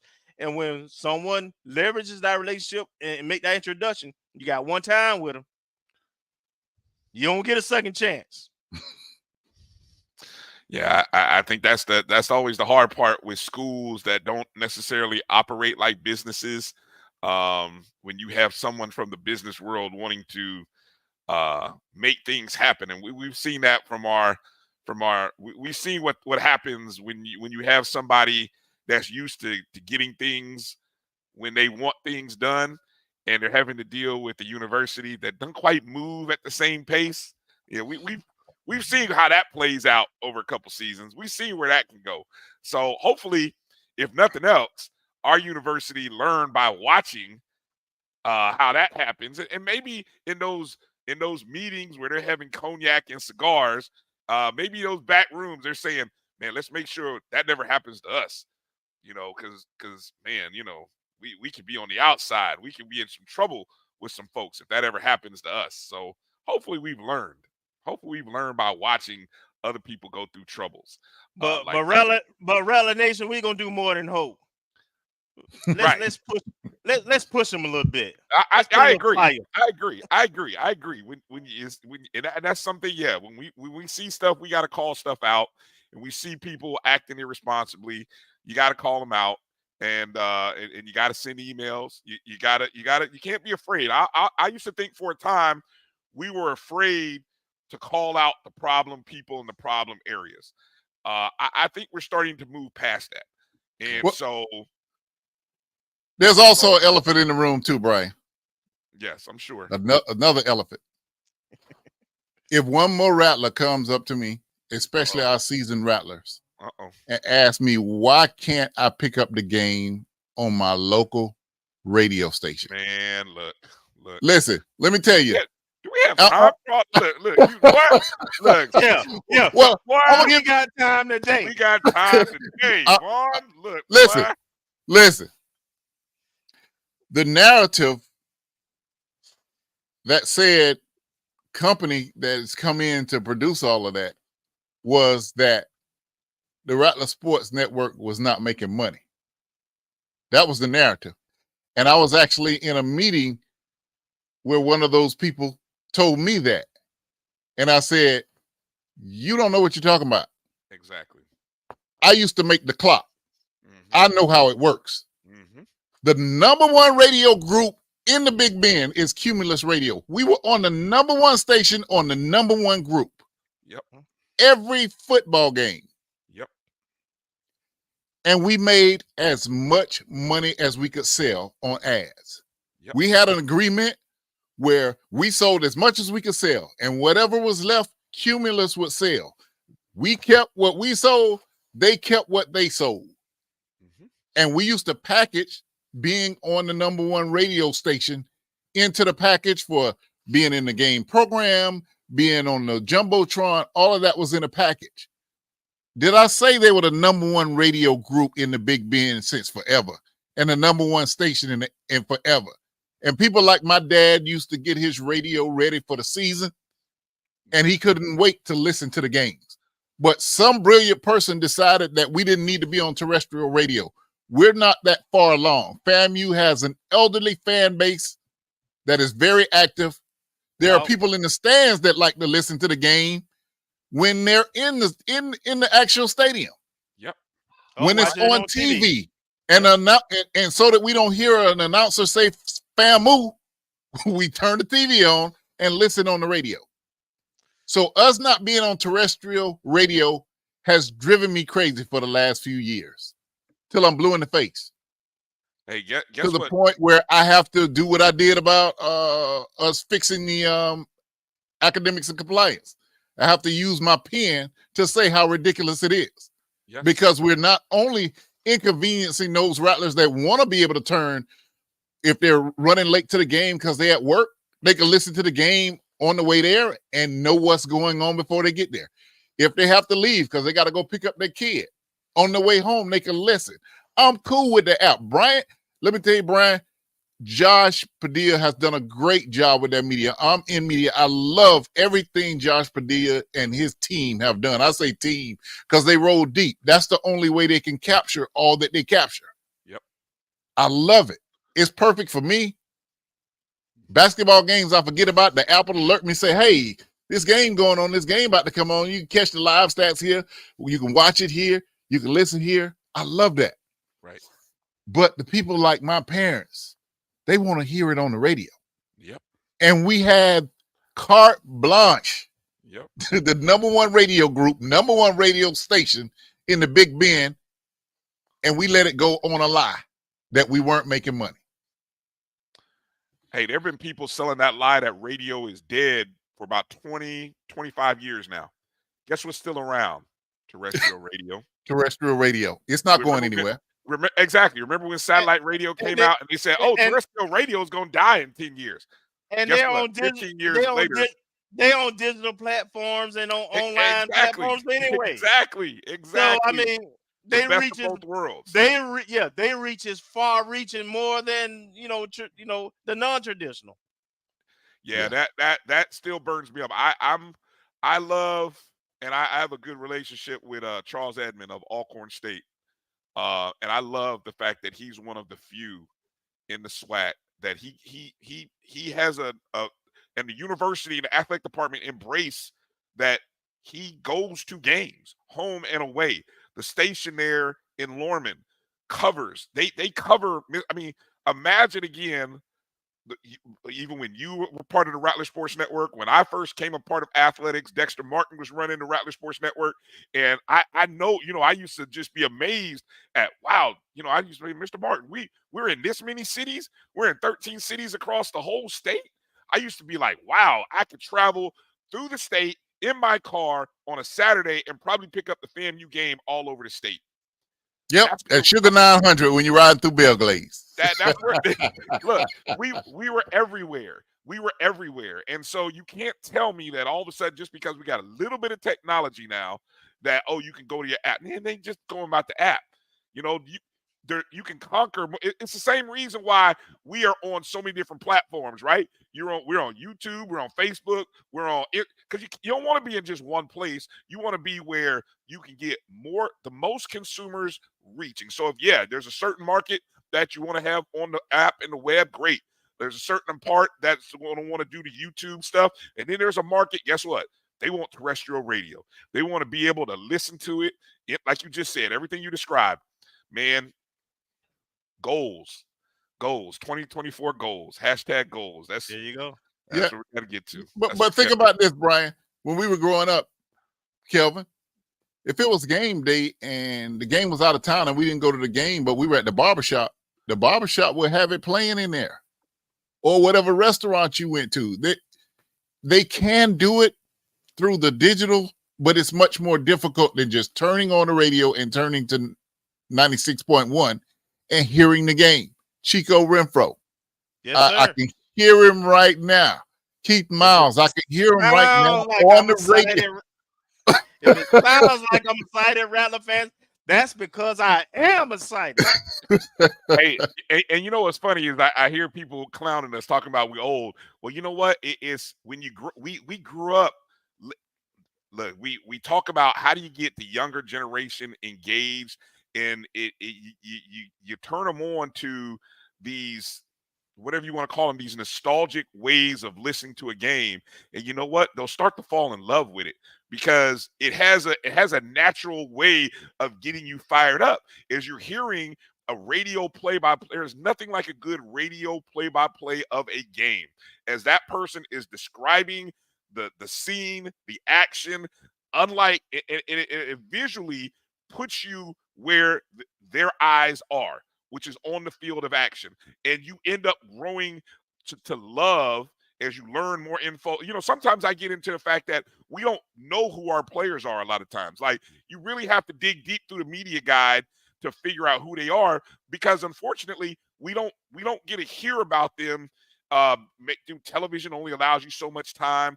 There aren't enough shows that talk about our kids, and so you don't get to hear their stories. But guess what? Sometimes if you're listening to, watch me here, imagine if we were listening to a baseball play-by-play of Rattler baseball, I get to find out somewhere in that third at bat about Jean-Michael Bastardo. I get to find out little nuggets about him during that third at bat in the second pitch, because that sport just translates like that, right? And so you end up falling in love with the guys, and so there's just man, Right, it is. That's missing, but little things. That lighter that wasn't making any money burns me up, because yeah. I can basically tell you you're a bald-faced lie, because I used to make the clock. Amen. We would tell our radio partner when they could run commercials. We were in charge of it.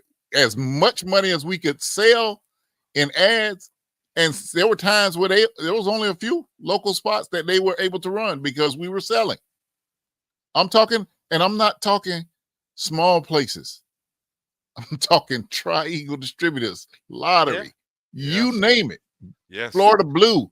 I'm talking. They all want to be a part of FAMU now. They all want to be a part of FAMU now. Yeah. Hey, let's do this. While we got you here, Vaughn, for a little while longer, man, unless you got to run off. Let's go. I'm here, man. Let's go through some of these superlatives. We're going to still go through the signing day stuff. We're going to go through that a little bit later. I'm waiting to see. I know Coach Riz, the bat signal went up. So there's an announcement. Did it?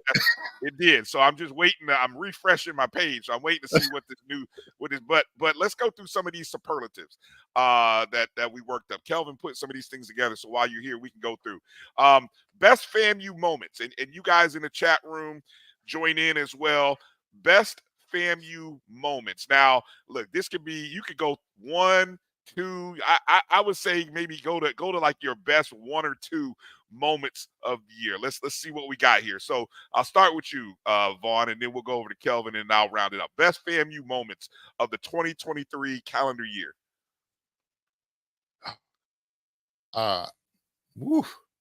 Best. That would certainly have to be Willie Simmons crying in Ray Matthews' arms after the Celebration Bowl, because it was a long, he was just letting it go. So for me, it's Willie Simmons crying in Ray Matthews' arms, just really letting the whole season and all that pressure go. All right. What about you, Kelvin? I'm speaking for our brother Kofi. Amen. Because he used to emphasize it so much. It's all about championships. He used to say that all the time. Every show is about championships. So I'm not going to just say the football championship. I'm going to say the 4 championships we won in this calendar year. Tennis, he was a tennis guy. Yeah. And Nicky really, that program like grew in the last 3 years to they went from competitive to champions and became dominant in these last couple of years. So the tennis championship, the baseball championship, the adversity that they had to go through to win that. Remember, that was no sweep. No, it wasn't. And you know, they had withstand some runs from some teams. But then they go to the NCAA and just make us real proud. Gave those teams everything they can handle. University of Florida and the school out of Massachusetts, right? Connecticut. No, Connecticut, UConn. Was it UConn? Yeah, Connecticut. UConn. Yeah. So that championship team, and then cross country, nobody saw that coming. You know, No. we know the coach came with accolades and stuff. We knew that part of it, but hell, we didn't even know he had recruited people that could run right cross country. And Hey, so, remember we kind of talked about the distance in the track because we were just talking track, and I was like, I remember asking him, Coach, you know, it seems like other track schools have kind of they get these distance runners. He was like, well, you know, our strength is in the speed, and it's like, so we're gonna do what we do well, right? And then we mess around and win cross country. And I was like, okay, I see you, Coach. I see you, Brian, you need to refresh. It looks like in your chats they announced the guy that we just signed. Yeah, I see. B Starks wrote it out. Yeah, we signed a cornerback, Jamel Sanders. From USF? Yeah, DB from USF. Yep. Add another one to the list. Look what happens when you invest in athletics. So in the last but not least, the championship in football, man. So this year has been a year of championships at FAMU, and so that would stick out in my mind. Hold on, I'll get that up. I got two. Well, you already talked about baseball, but just coming out of the losers bracket of the SWAC tournament and winning that turn, I mean that was fun to watch firsthand. You know, I'm watching it. And I'm thinking, oh damn, we're in the losers bracket, and you're just thinking because you remember what happened last year out of the losers bracket, and you're like, oh, you know, I don't want to be in the losers bracket, and just to see the pitching do what it did, I mean, that was unreal. I mean, it really unexpected, completely unexpected. And then I'm with Kenya right here. The opening kickoff of the season. Are you look? I'm in the press box, Vaughn. I'm about to lose my ish. Literally, I think I might have not. I choked. I think I choked Kelvin when that was happening because you did. I was like, oh no, he's not. Because I saw when the hole opened up. I was like, oh, he's gonna run this back, and I'm like, and I'm trying to keep my composure and just, man, that right there.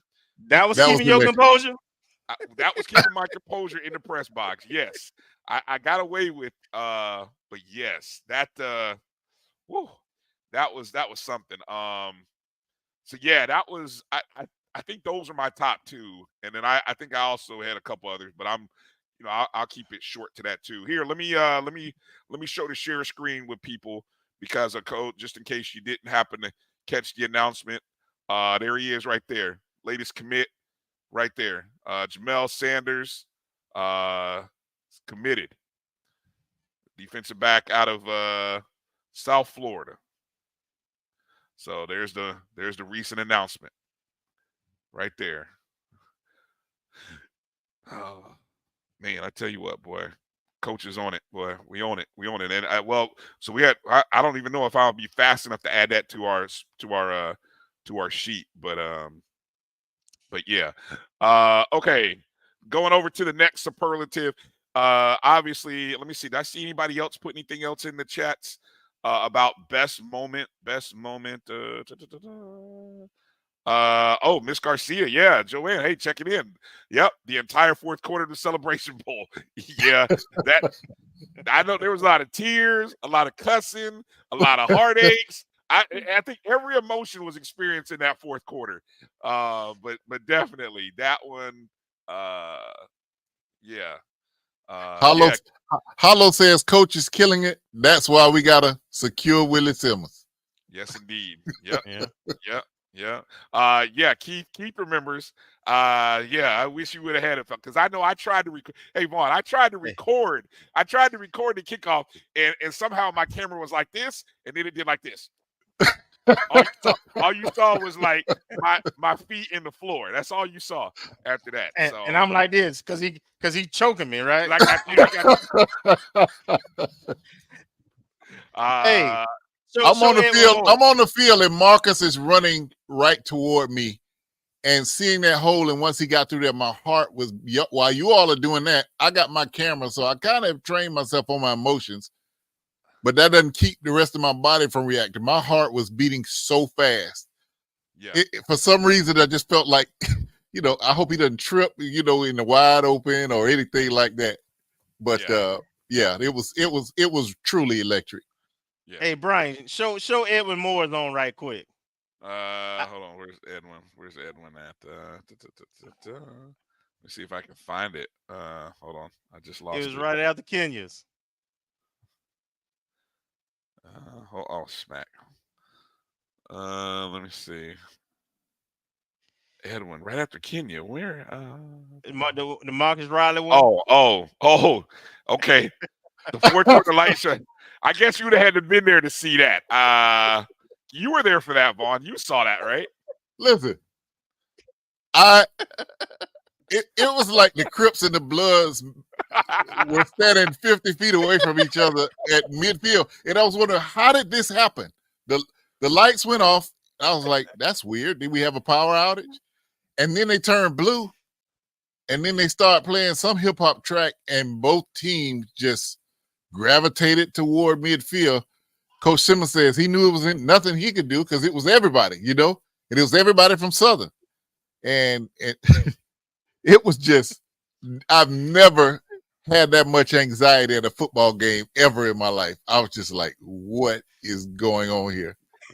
Hey, it was We funny got to talking. get some of them lights. Hey, it was funny. We got to get some of them lights, Kevin. Yeah, I know. It was funny talking to Cardell. Remember, we talked to Cardell right after that, and even he was like, "Yo, I don't know what they just did, but they messed up. They messed up when they did that. They somehow lit a bug or lit a fire under that group." Woo.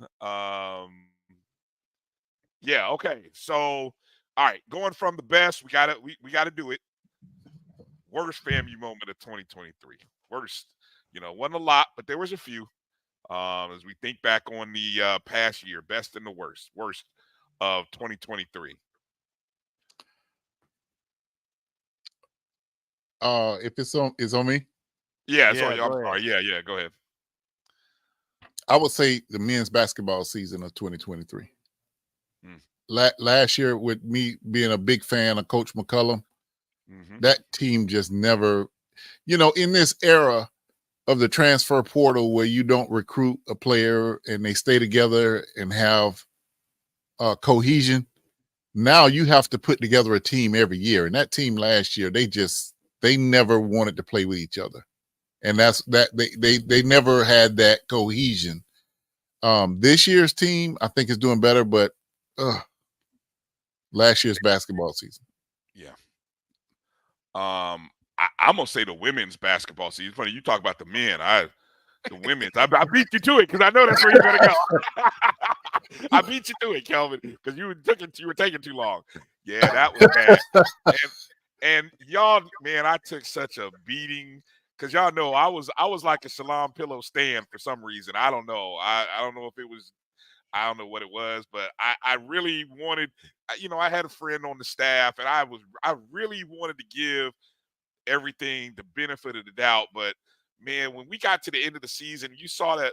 I think it was that Alabama A&M game, and I looked and I saw we had literally two players outside of the five on the floor on the bench. We had more coaches and support staff than actual players. And I kept saying, and I kept thinking, how did we get here? How did we get to that point where you start a season with 12 and you're down to 6 or 7? And it was just like, damn. I mean, and I wish her the best wherever she's at now. But man, I mean, it was tough. It was tough. It was. Yeah. It was tough. But I love our coach now, though. Oh, love Coach Gordon. I mean, Yeah. you know, big pressure. I mean, Just give her a little time. She's gonna be all right, I believe. She's getting her girls in there. I tell you what, she's trying to get big pressure to come on wax. Get that big pressure. She'll join the show. I know she will. What about you, Kelvin? That first home game. Yeah, that was on my list too. That was on my list. Game ops. That first home game. Yeah, that was a fiasco. Yeah. That was bad. That was about as bad as it could be. Yeah. Ticket office 2023 says Bull. That was my number 2. Cause I'm trying to buy season tickets for basketball. Like 2-3 weeks in advance before the season starts. I know the season coming. And you can't even take my money. You don't know what your packages are. And then finally the day of the game, I walk up there and I pay for my tickets, but I don't know what the hell I'm getting, right? I don't know if it, because last year the non-conference games weren't a part of the package. So I'm like, do I need to buy a separate ticket for the non-conference games? Luckily, they included it in the package, which is the right thing to do. Don't nickel and dime me to death. Put everything in the package and tell me what it costs, goddamn it, and I'm gonna pay it. but make it simple now.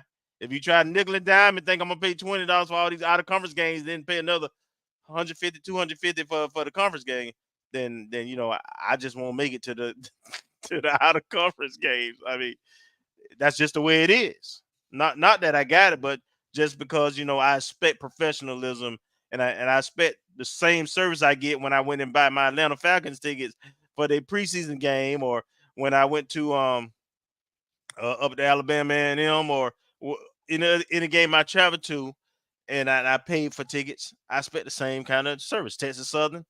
So yeah, that. I would also be remiss if I didn't ask, and I'm sure you guys might have had it on your list as well when you talk about worst FAMU moments, is that call and learning that Kofi had passed. And I know on the bus I was watching the last show that we had Kofi on. It was right after we did our spring preview, and I remember it like yesterday because I was looking at the timeline of shows, and I know the show where Drew filled in was because I know Kofi had called me on that Wednesday morning, said he wasn't feeling well and he wasn't gonna make the show, and I was like, okay, brother. And so I reached out to Drew, and Drew filled in for us, and not knowing that that would be the last time that I would talk to him, and so I just had and I'll retweet that show out. But that last show on the 8th of March 8th, 2023, was special. So, and it's the last time I wore blue on the show because he gave me ish about that. He gave me so much S at the start of the show. And I was trying to tell him, I'm like, Kofi, it's a corporate BCS insert. He was like, man, that's why we ain't got nothing going on right now because you got on blue. You'll go change. And I'm watching it. I'm watching the replay of it, laughing and crying at the same time. And so and just the love, and even though that kind of falls into, for me, one of the worst moments of the year, because I think that was right before, and I hear him he was talking about tennis and how tennis got to get right, and tennis has to, and talking about baseball, and then all of a sudden after that, then championship started. Yeah, that's all he was talking about after that, and a lot of the stuff that he was talking, I mean, man, it's just I have to retweet that out, and you guys go back and listen to that show, man. And Brian and Kevin, I gotta say this too. Go ahead. I grew up with Kofi from he was young and I was young, very young age, where our parents were very tight, and he'd stay at my house, I'd stay at his, and their parents went out of town for the weekend, they leave him with us or go home with us after school and that sort of thing. what I have to commend you guys on is how you continued with that adversity. You know, we're adults. We can't stop when something like that happens. And I applaud you guys for going on, keeping his memory, but continuing, because he absolutely would want you all to continue. He looked forward to being on this show. He looked forward to researching to be ready for this show. He looked forward to being over the top on this show because he was so passionate about everything he was over the top about. So I want to commend you guys for maintaining this in a fashion that he really is proud of you. Appreciate it, man. I say he reignited my love for FAMU. Because there was, while we were in the wilderness as a football program, after just some things that with FAMU, it wasn't on my mind and heart like it was back when I was an undergrad. And then when we started doing this, and I knew from the first show that we had the right combo. I had to get Kelvin to come out of his shell a little bit, but I knew we had something with Kofi, and I'm like, oh, this is gonna hit. I said, this is gonna be fire. I know it is. We just gotta work on it. I'll never, every time I don't do it justice, but I never will forget Kofi with his cup of ice and just without, and they're always, Vaughn, this, when you worried about sound and you heard people talking about echoes and all that crap, Kofi and his ice. Yep. And sometimes you just be like, Kofi, people can hear that, but I love it. But I watched that episode again. The cup of ice was just it. So yeah, I everything I do and just this whole passion that I have for FAMU, and it's all comes from him, and it just kind of reignited the fire. And so yeah. Hey Brian, yeah. do me a favor. Put Sam Dixie right quick. I saw you talking about the Sam. Yes, that's one of the best moments. Sam put me on something. Hey, I think Sam is approaching it from both the best moment and the worst moment. Well said, Sam. Well said. Y'all don't know. Y'all need to get y'all. Ooh, that's some good stuff. I may need to get me a bottle for New Year's. I think that might be how I need to sip. slow sip on a bottle. All right, let's go through a few more of these superlatives. And this is great having you with us, Vaughn, because you cover and you see HBCU, the whole diaspora, as our good friend Dr. Kenyatta Cavill, who's in the chat room, always loves to say, our sports diaspora. How about HBCU Team of the Year? That's broad, but when you think of all the teams that had great seasons, what's a team that stands out to you? Fisk Gymnastics. Ooh, okay. Great I forgot one. about that. Great one. Okay. Fisk Gymnastics. Wow.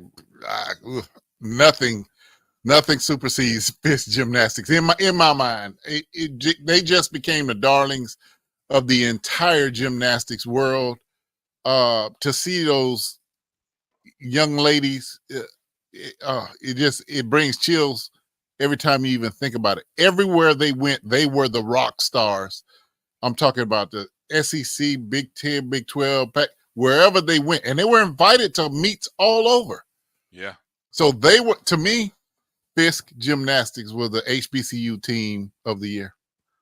That's a good one. I forgot about them. Who do you got, Kelvin? Vaughn made me back away from who I was going to say.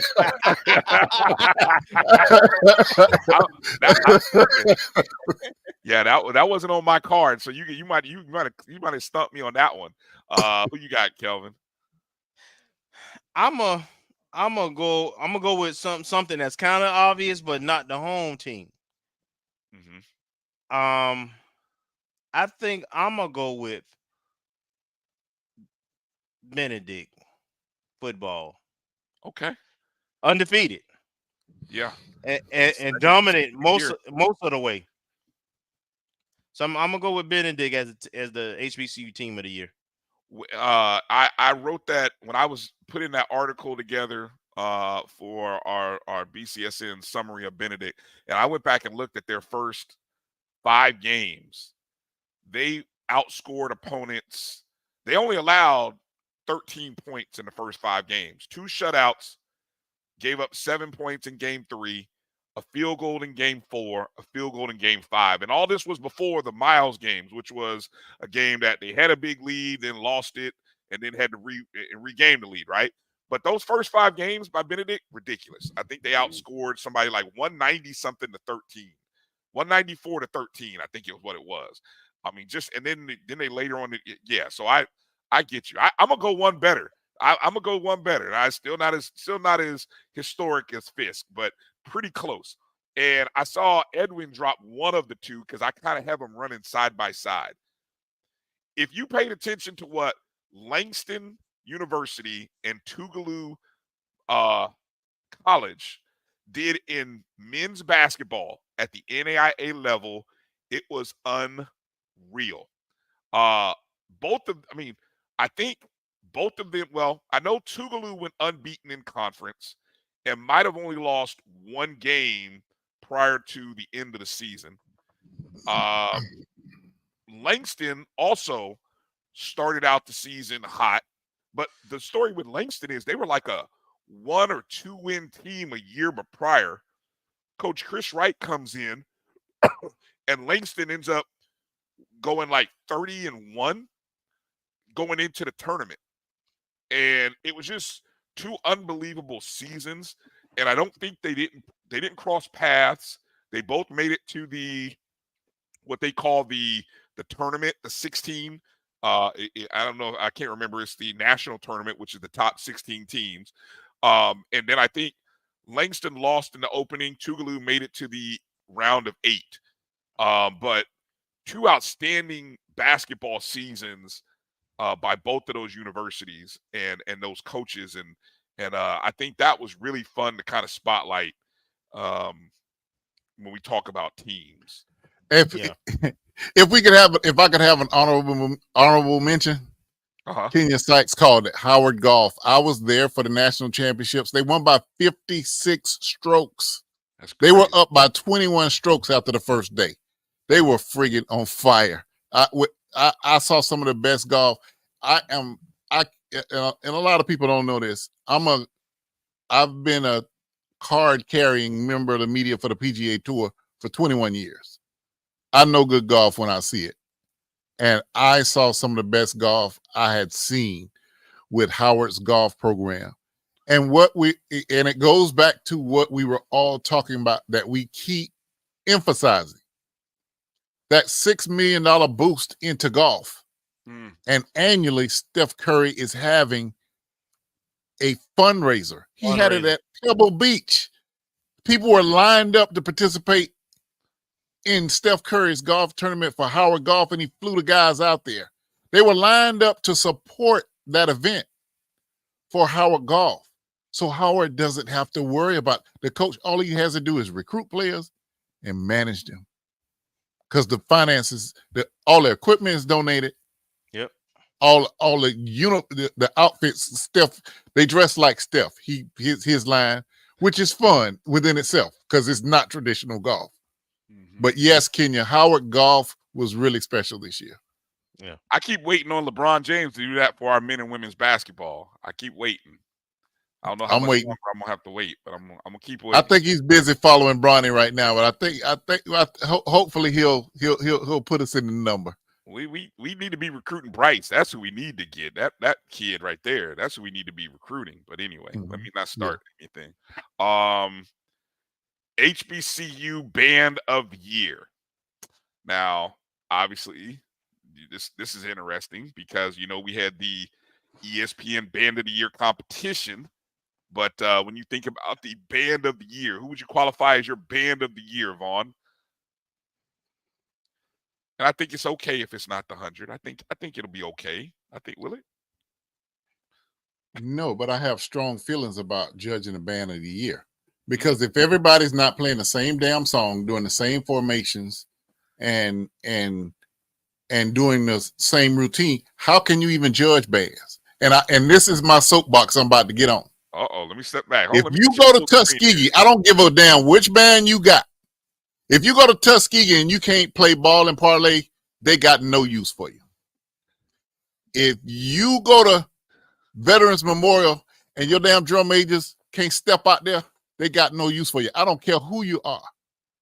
If you can't take it off at homecoming, you ain't got no use at FAMU. So judging a band is ridiculous. The bands play to the fan base. Now, if you want to get everybody out there and see if they can sight read and do a formation and everybody do the same thing, then you could judge it the band of the year. Besides that, it's bull to me. So that's my answer. Strong take. All right. Y'all know where to find Vaughn when y'all want to band heads jump in his mentions. Hey, I ain't a band head, so I take a stab at what I like, what that I saw. What'd you see? I was impressed with Florida Memorial when they went to Grambling.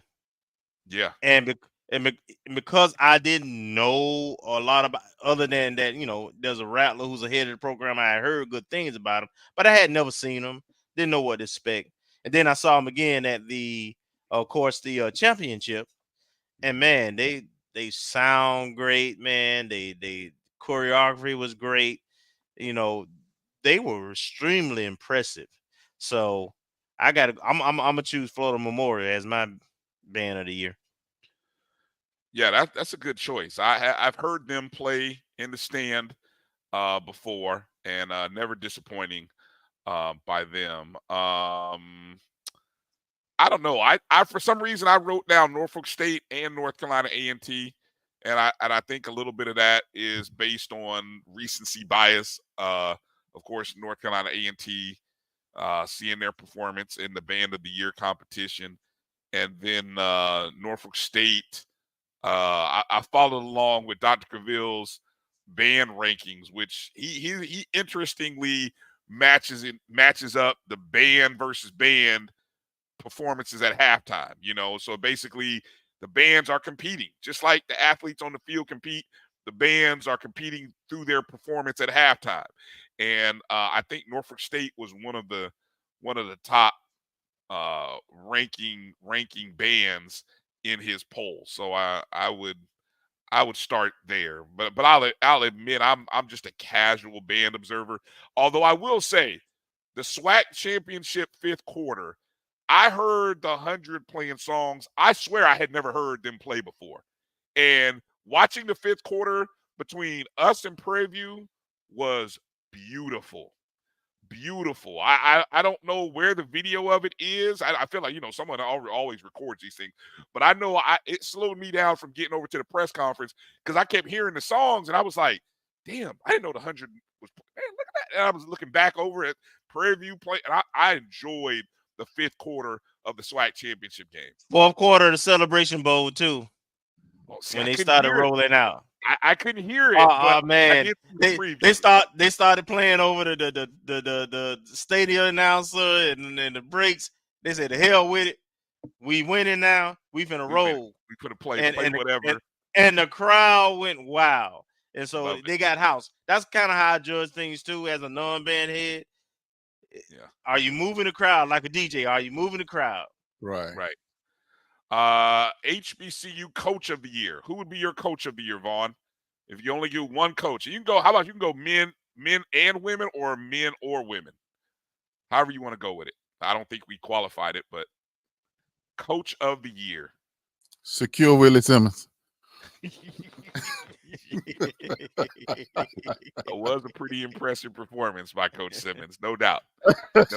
No doubt. It's very hard to find. I've got one, but it's very hard to find someone who had a more impressive 2023. Who you got, Kelvin?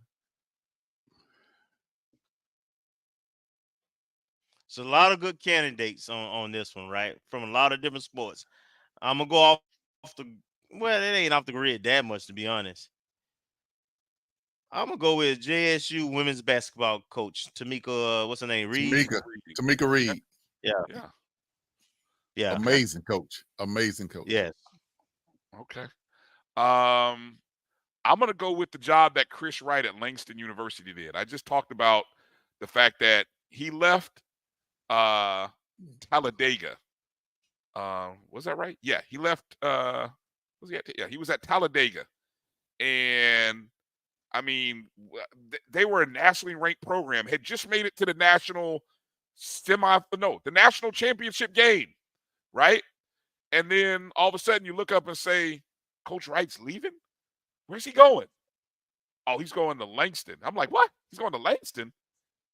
And all he did was take a team that was 1-20 something and literally flip the record from like 1-30 to 30-1. That is unheard of. I mean, that might have been. I mean, I think Edwin Moore talked about how great a season Tougaloo had, in which they didn't lose, but Tougaloo had a good season the year before. You went plus 29 in that's unreal. So I got to Chris Wright. Outstanding, and then I put hashtag secure Willie Simmons, because I mean Willie Simmons, what he did from a football perspective, I mean, hell, that was awesome. And so they're calling me back. They're calling me back in the in chats about Fisk's gymnastics coach. Yeah, you're exactly right. I mentioned her. She did an amazing job this year, and let me tell you, I'm at a little disadvantage because I don't have the whole list that we're voting on to go in advance. But if there was a best coach speech, if your skin didn't crawl here and Chinnisberry get his team ready, oh God, but you talk about a coach getting a team ready to run through a wall. He said, "Oh, I can't wait to see you guys play." Oh God, where did that come from? That was the pregame speech of the year. I don't know if we got that category, but that definitely was it. When was that? When was that? That was from when did he, before the SIC championship game? I think it was. It was. Man, I mean, that man can look. That I'm telling you, South Carolina State's about to be hell. That's all I know. Yeah. We know that's coming. That's coming. Goodness, that's going to be such a great game. That I'm just, geez. Okay. Other top. Oh, this will be interesting. Top HBCU moment of the year. Just overall HBCU moment of the year.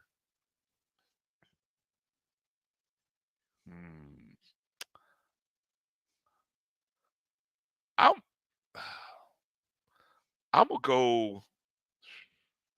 This may be low. I'm gonna go with Ed Reed. I'm gonna go with the Ed Reed situation. That thing was unreal. That really was. That took a left turn that I don't think anyone saw until you're seeing it. Sometimes you see an accident before it happens, and then you're like, oh, that just happened. I thought that might happen, but seeing that thing happen live, it was just kind of surreal to watch. And I think it who knows? I mean, at the end of the day, Vaughn, you were there. It might have inspired some change at Bethune. For the better. For the better. Right. I mean, you know what I'm saying? Unintended. I definitely believe it had an effect on Bethune. They definitely got a lot of things in order after that. So this is best HBCU moment of the year. Top. Yeah, you don't have to call it the best, but we just go with top. So I'm gonna go with Howard beating North Carolina Central. Ooh, yeah. That was such a shock. It was so unreal. I mean, and the way they did it. I mean, they didn't just beat them; they spanked them. Jeez. Yeah. Was it more of an upset than that one that Edwin just pointed out? Southern's women in the SWAC tournament.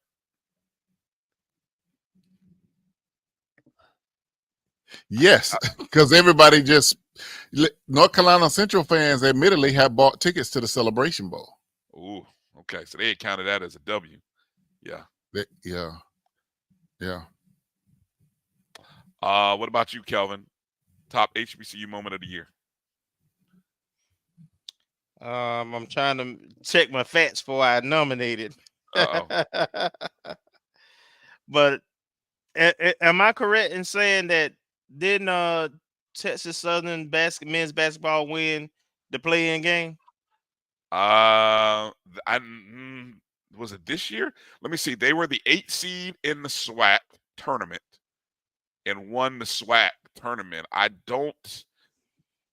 Yeah. Didn't the HBCU win a play-in game? I know. Come on, Dr. Cavill, you're in the chat room. Help us remember. You guys remember?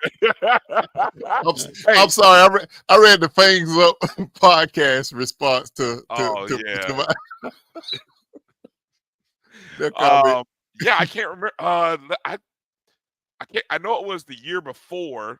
Yes, you know what? I think Texas Southern did win because I think that was 2 years in a row that Texas Southern won a first round game. Or was it the 2 previous years? I know they won last year. Them and Norfolk State. I don't know. So, but is that where you're going with that, Kelvin? Yeah, I was thinking about opportunities. Well, nationally or internationally, people had a chance to see HBCUs in the spotlight, and so that came to mind.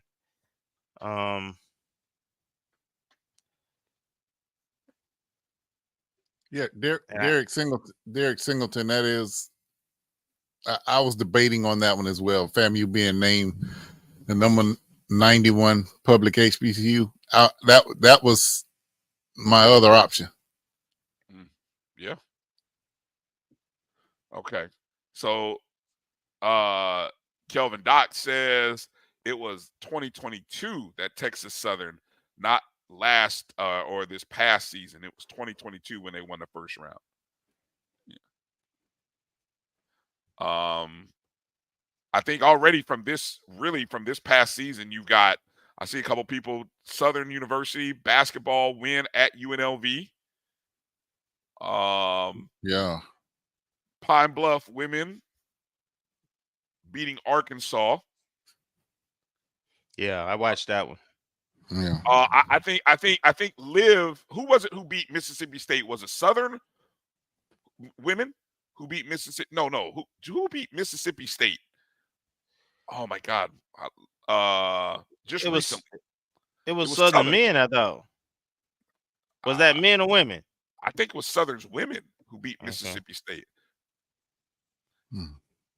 I don't know, but well, the SWAC and Norfolk State too has beaten a lot of teams in the Power Fives and Group of Five this year in basketball. Yeah, Norfolk is killing it both on the men's and women's side. Yeah, they rolling. Right.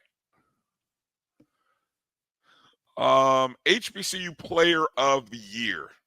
Ooh, this is a tough one. Kelvin, you come up with these. It was Southern men. Edwin said it was Southern men that beat Mississippi State, nationally ranked 20 at the time, I think.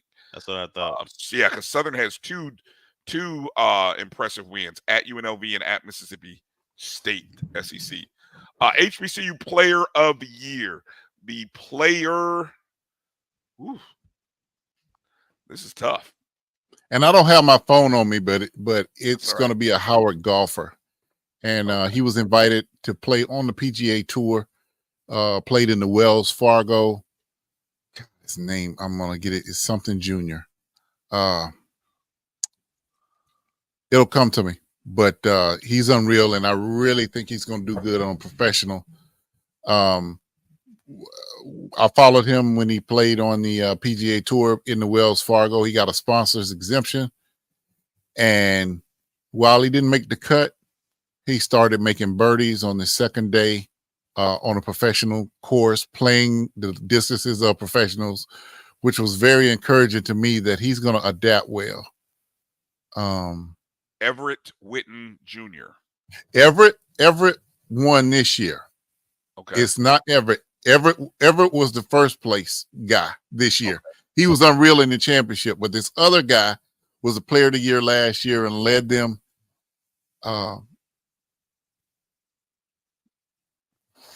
It's going to come to me in a minute. But you said it was the junior though. His last name was Junior. I mean, when he had a junior on the end of his name. Greg Odom Jr. Gregory Odom Jr. That's Okay. my HBCU Athlete of the Year. Okay. Gregory Odom Jr. We Yep. can look for him to make some noise in the professional ranks, and he showed it. The entire Wells Fargo invited us to cover that, so we actually went up to DC to see him play. Gregory Odom is an amazing guy, so his trek and his season to me makes him my HBCU Player of the Year. All right. HBCU Player of the Year. I see people chiming in with other thoughts. Edwin probably in contention for Moment or Team of the Year right there for Southern Women. How about seeing Marquise Bell announce FAMU on primetime TV? Definitely. That was a good one. That's one of those top moments. I think EA dropping LeBron breaking a scoring record wearing some FAMU shoes. Man, don't get me started on them FAMU shoes that we can never buy. Don't even start me on that. Don't even start me, y'all. If I see one more ad, if I see one more picture come out the athletic department about it, you ain't got these. Might have to, because we can't get these. Yeah, we can't get these, and y'all missing out on the revenue from these. Yeah, For real. all right, let me stop. For real. Yeah, boy. Did you name yours, Kelvin? I'm gonna just keep it. I'm gonna be a little lazy and easy. Darius Richards. He had some big time wins at Central, out of conference.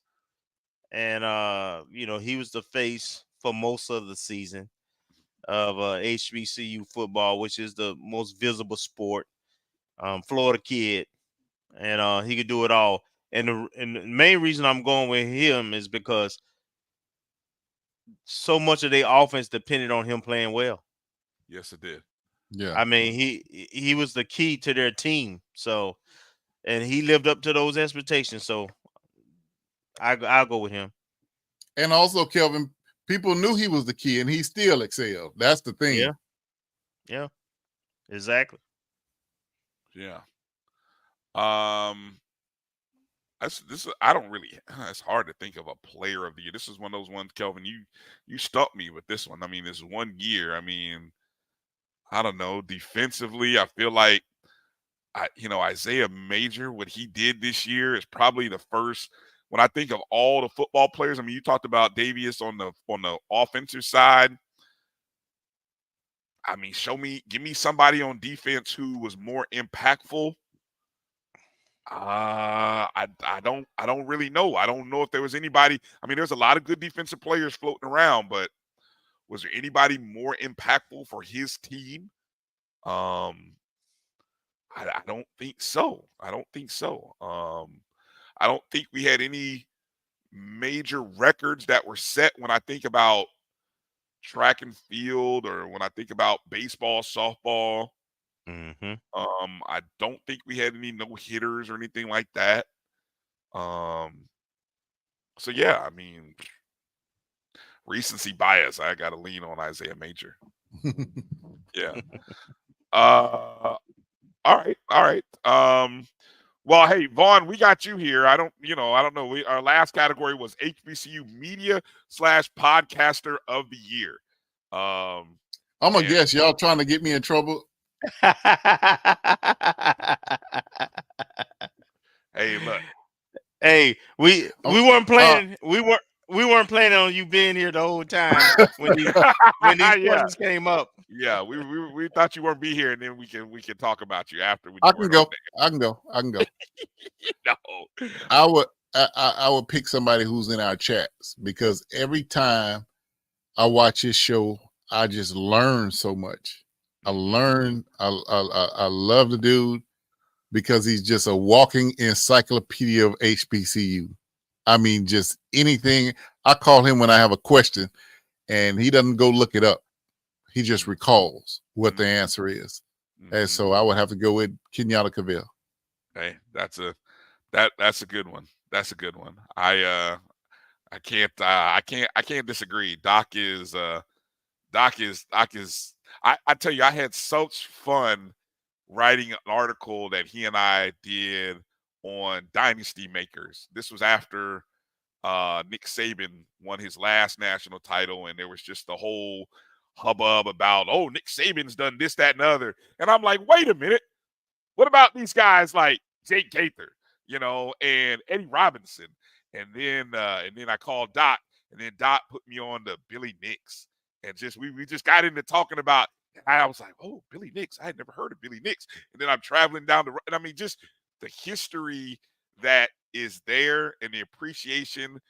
And it was such a fun article to write. And I mean, so I think it still reads well later, but it did talk about, you go through those and you understand those dynasties, and that kind of the way we try to define it doing that article was just kind of looking at a dynasty, whatever you might consider a dynasty, and in the purposes of that article, we just talked about a 10-year time span, right?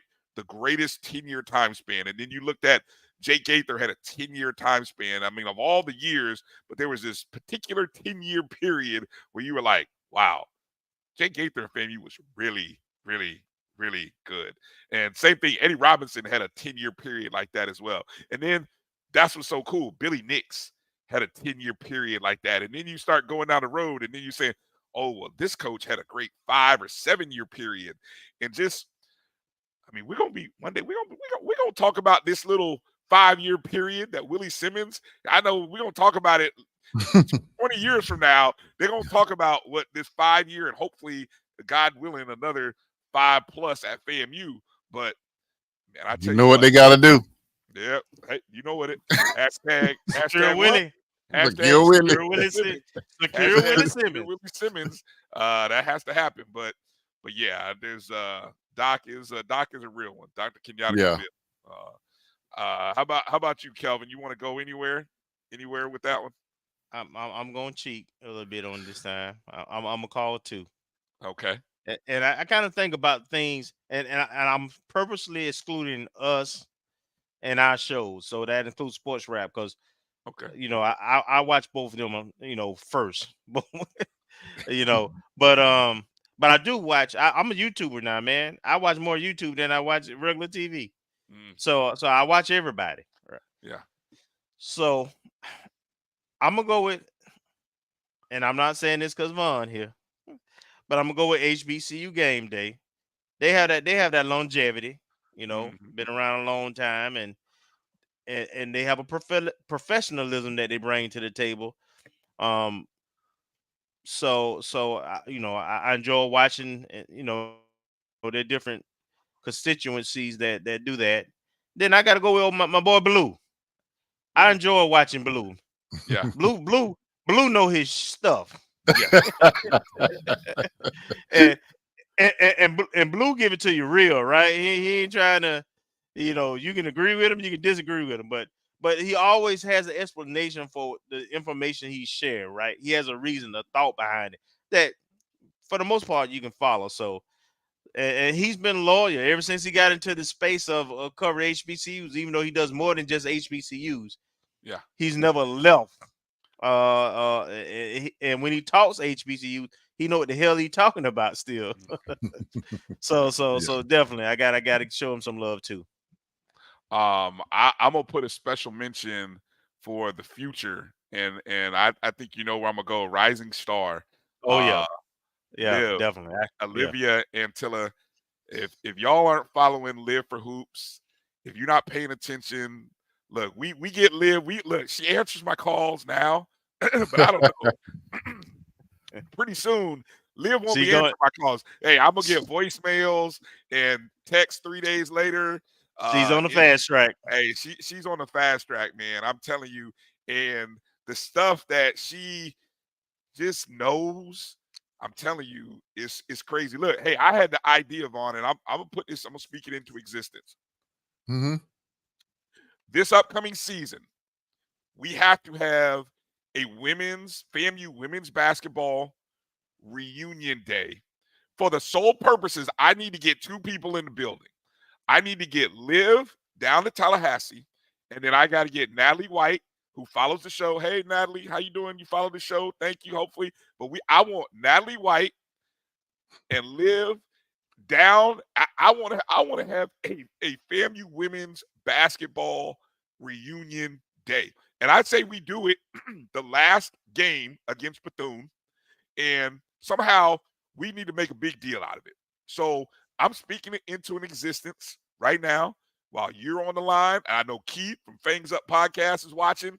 We're gonna find a way to make this happen and bring these people, because I would love to do a show and hear these great FAMU women's basketball players just talk about basketball, talk about FAMU, and just I think it'd be a great roundtable to just kind of turn on the mics and just get out of the way. And also EA said, this may not be popular, but Off Script should be a nominee. Scotty and I had a long talk when he came for the SWAC championship. Mm-hmm. And I could tell he was a little timid, because he talks about all of us, everybody, nobody's off limits. No, nobody. If he only picked on a couple of people, then you'd say, why me? Right. Yeah. But I told him, I said, dude, you're doing a good job. There's a space for everybody to coexist. Mm-hmm. And the reality, if you know anything about media, the article I wrote about best available HBCU coaches, he did a show on that. Yeah. Right? Had me up there, gave me the credit. Do you know how many views that article got because he did that? Mm-hmm. He was talking about how I got it wrong and certain people shouldn't be in there or whatever. I don't care. Yeah. The clicks, he sent lots of traffic back to our site by even doing that. So I could tell he was a little apprehensive. We sat there and talked for an hour. Listen, at the end of the day, he's a black man running a business. He's got to do what he's got to do. I grew up in the sticks and stones. May break my bones, but words will never hurt me. Right. I don't care. I'm a big boy. Yeah. He does what he does. I do what I do, and we can peacefully coexist. There is no competition. Right. Absolutely. So Off Script, he does a great job. He does a great job at what he does. For real. Yeah. And Scotty did the same thing with our belt show after that first game. That was hilarious. That was hilarious. Yeah. We all got to laugh a little bit. We shout out to Scotty. Shout out to Scotty. We all uptight all the time. Sometimes he's the funniest thing on YouTube. Sometimes, Oh yeah, he's entertaining for sure. For sure. All right, Vaughn, go ahead. Yeah. Go ahead. No, go ahead. Well, I was just going. I know we've held Vaughn for longer than I'm sure that he thought he was going to come hang with us. If I wanted to get off, I'd have left. I know. I got an off button up there, Ryan. I'm good. Well, look, because the only reason I said that, because I know there's people like itching to be like, when y'all gonna get to recruiting stuff, and Marcus would kill me because Marcus put together some really dope infographics on the graphics on the recruiting list, and so I just felt like, okay, we got to get that into the feed here before we check out. So that's why I said I don't know. Let me see. Where is this file that he sent me?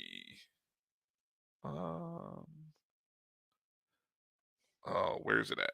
All right, that's probably what I need to do. That's what I'm saying. I need to figure out. Oh no, here it is. Okay. Let me load this up, because I know some of you are itching to kind of hear and see this list of guys that number one recruiting class. That number one recruiting class. That secure Willie Simmons recruiting class. Right. Yeah. I love this, Edwin. Thank you. Yes, I'm out of school. Look, but Kelvin has to still work though. So I'm trying to be respectful of others, and I'm sure Vaughn may even have to work too. But yes, I'm out of school. Hey, I'm living life like it's golden right now. I'm staying up super late, on ridiculously hours. All right, here we go. We're talking about the recruiting class, and so the first group of guys are the guys who have signed. Now, again, these are the first official signees. Now, make it. We'll go through here. Kelvin, jump in here. And unfortunately, I didn't prepare any videos like I really wanted to, so I'll have to kind of add in these on a post Yeah, production. But yeah. Just first one one we of the got is Jalen Neal. Go ahead. yeah, just one of the few high school guys that are part of this early signing period.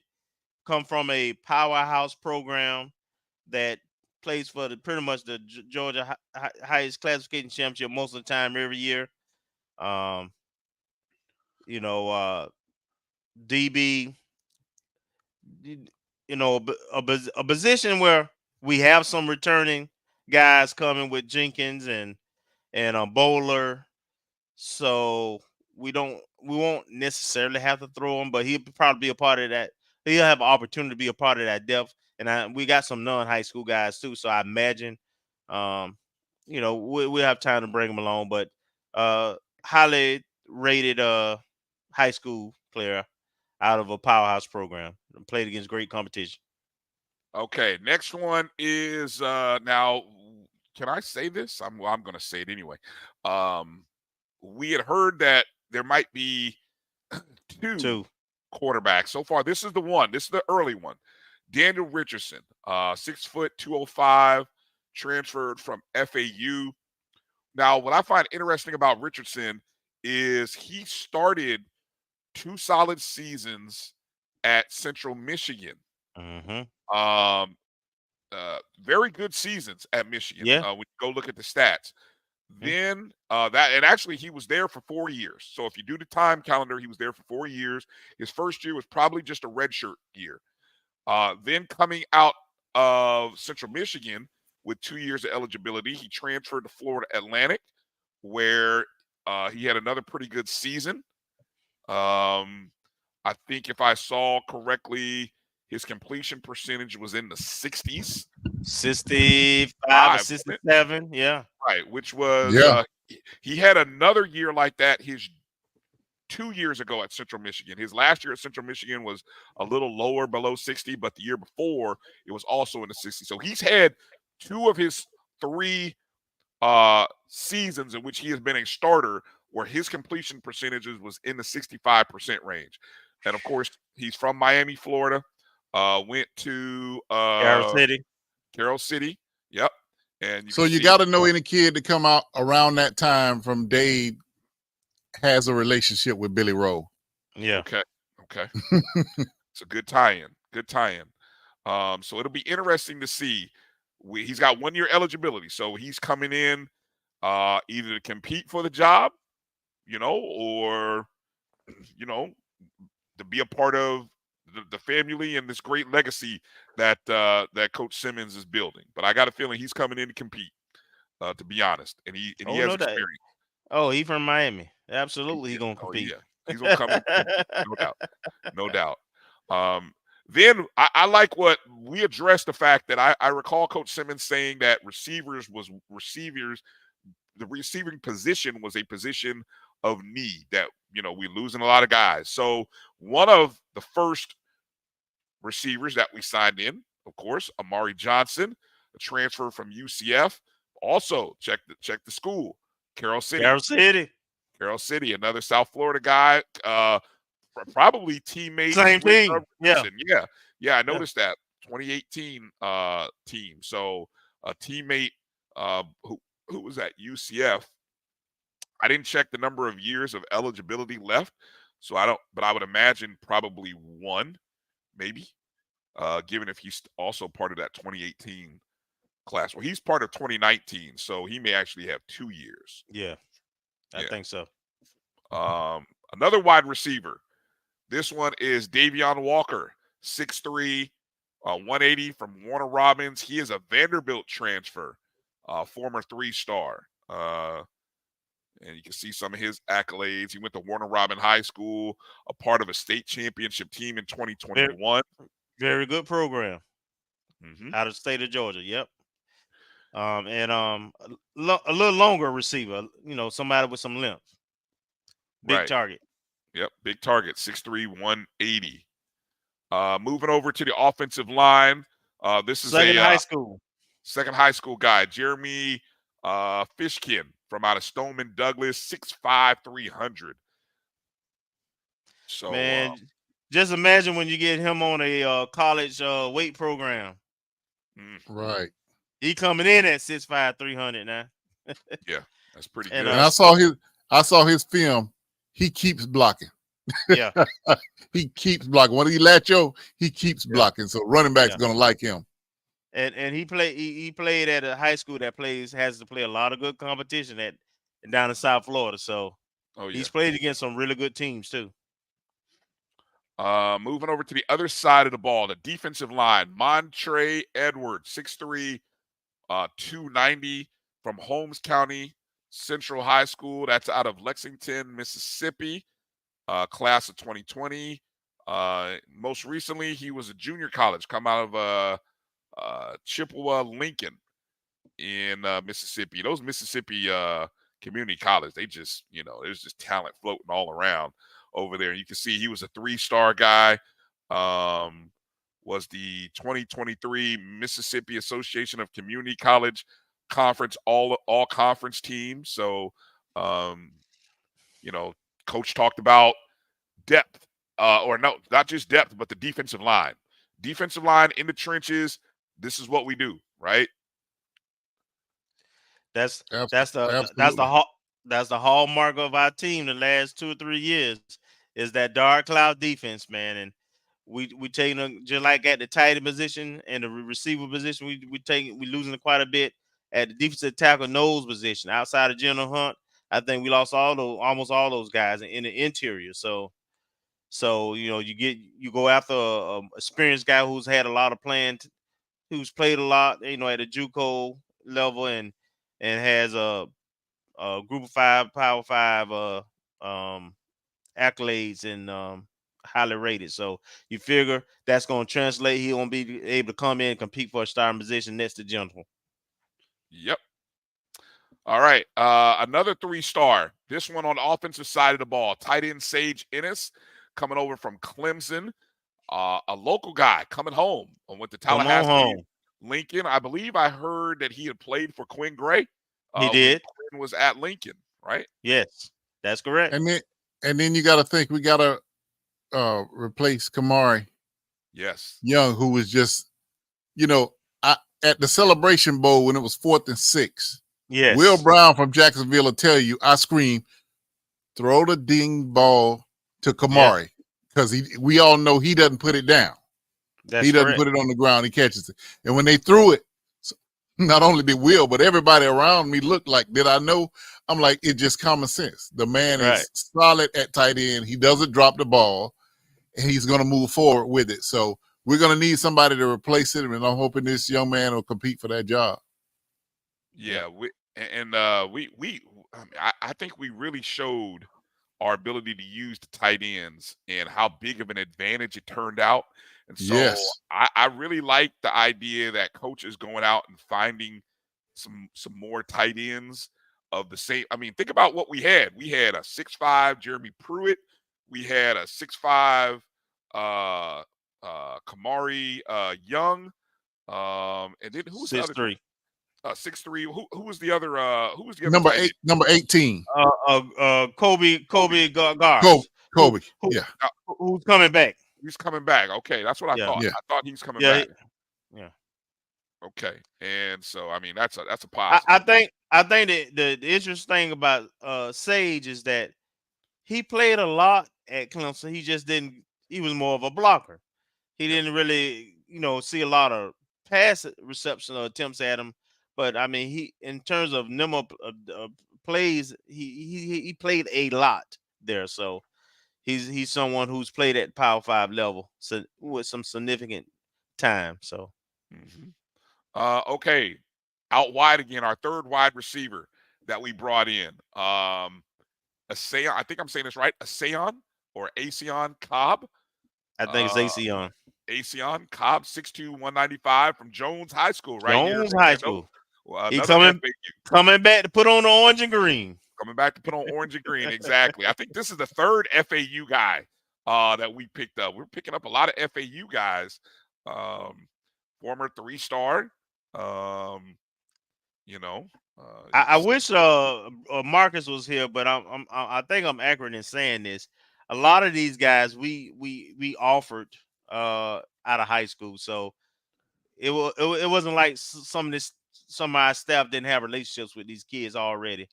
So that makes it easier for them if things didn't work out and they ready to choose another school coming home. It makes it a lot easier because we have relationships with those kids or their coaches. right, right. All right. The next signee, the one that I think broke the internet, as we like to say, right out of the backyard, former 5-star Demarie Tate, defensive back from Freedom High School in Orlando, played over at Florida State the past couple years. And if I'm not mistaken, this is now the third 5-star, going far back to Calvin Ashley, to Cardell Thomas, and now I think Tate would be the third 5-star or transfer 5-star to come over. And I talk about, there's a lot of talk about Florida State players coming over to FAMU, but what a lot of people don't realize is the transfer portal is also the black hole. I call it the black hole. There are about 4,000 kids in the transfer portal now. Yes. They're not enough scholarships for all of those kids. So some are going to get lost there in the black hole. So to be honest, if you don't have a decision made before you go in the transfer portal, you want to kind of make a good decision pretty briskly, because you don't want to get caught in there, as several athletes do. The transfer portal is not all glory. Nope. Because there is a dark side to it of kids that go in there thinking they're going to get this offer and they don't, and they lose what they already had. Now they don't have a scholarship at all. So correct me if I'm wrong. Hasn't a couple FAMU guys found that out? Yes. Okay. Yeah. And so it's not. I think people read into it wrong with the Florida State kids coming over. Oh, of course they do. All it's saying is they see an opportunity to play.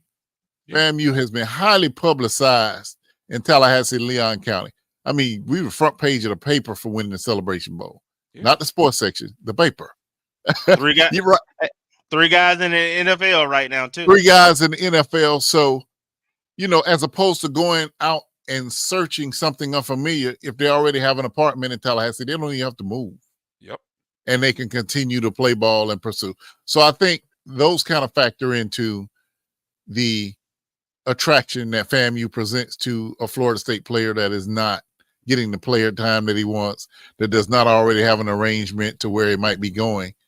FAMU looks pretty good. Another wide receiver, the 4th wide receiver that we have signed, if I'm not mistaken. Not surprised again. Think about the number of, we talked about this in the preseason. How many wide receivers were we losing, Kelvin? At least about 8. 10 if you add the tight ends into it. And then we had 3 going in transfer portal.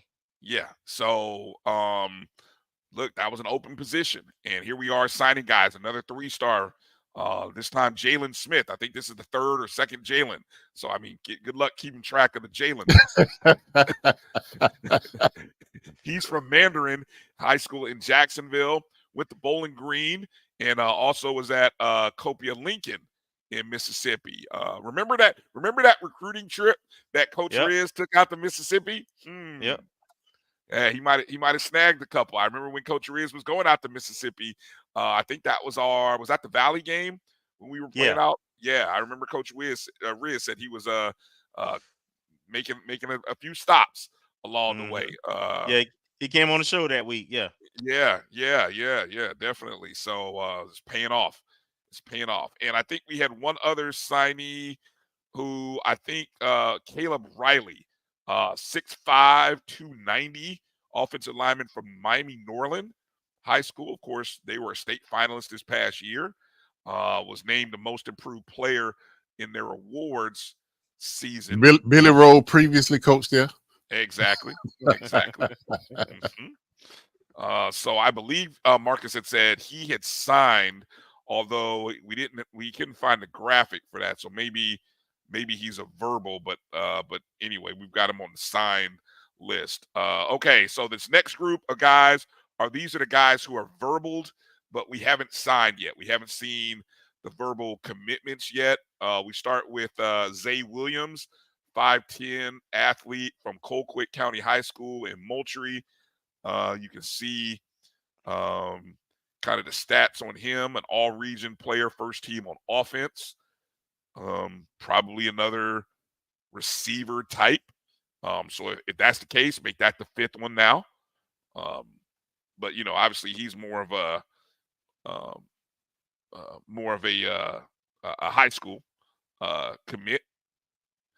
Then of course Big one.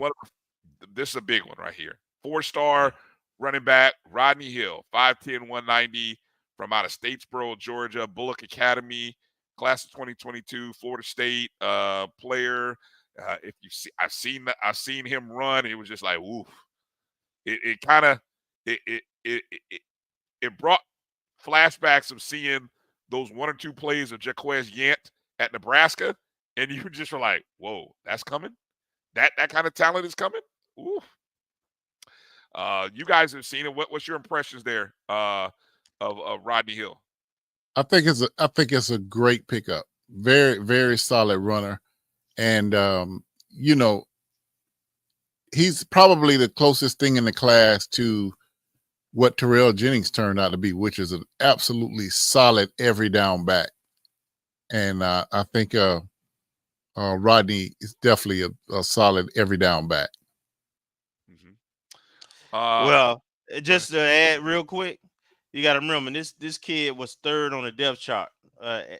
Right now, had he not been in the transfer report and committed to us, he would be probably starting. He would definitely be second string behind. Well, Tolafili is getting surgery. I thought they said he's having surgery, so he'd probably be starting.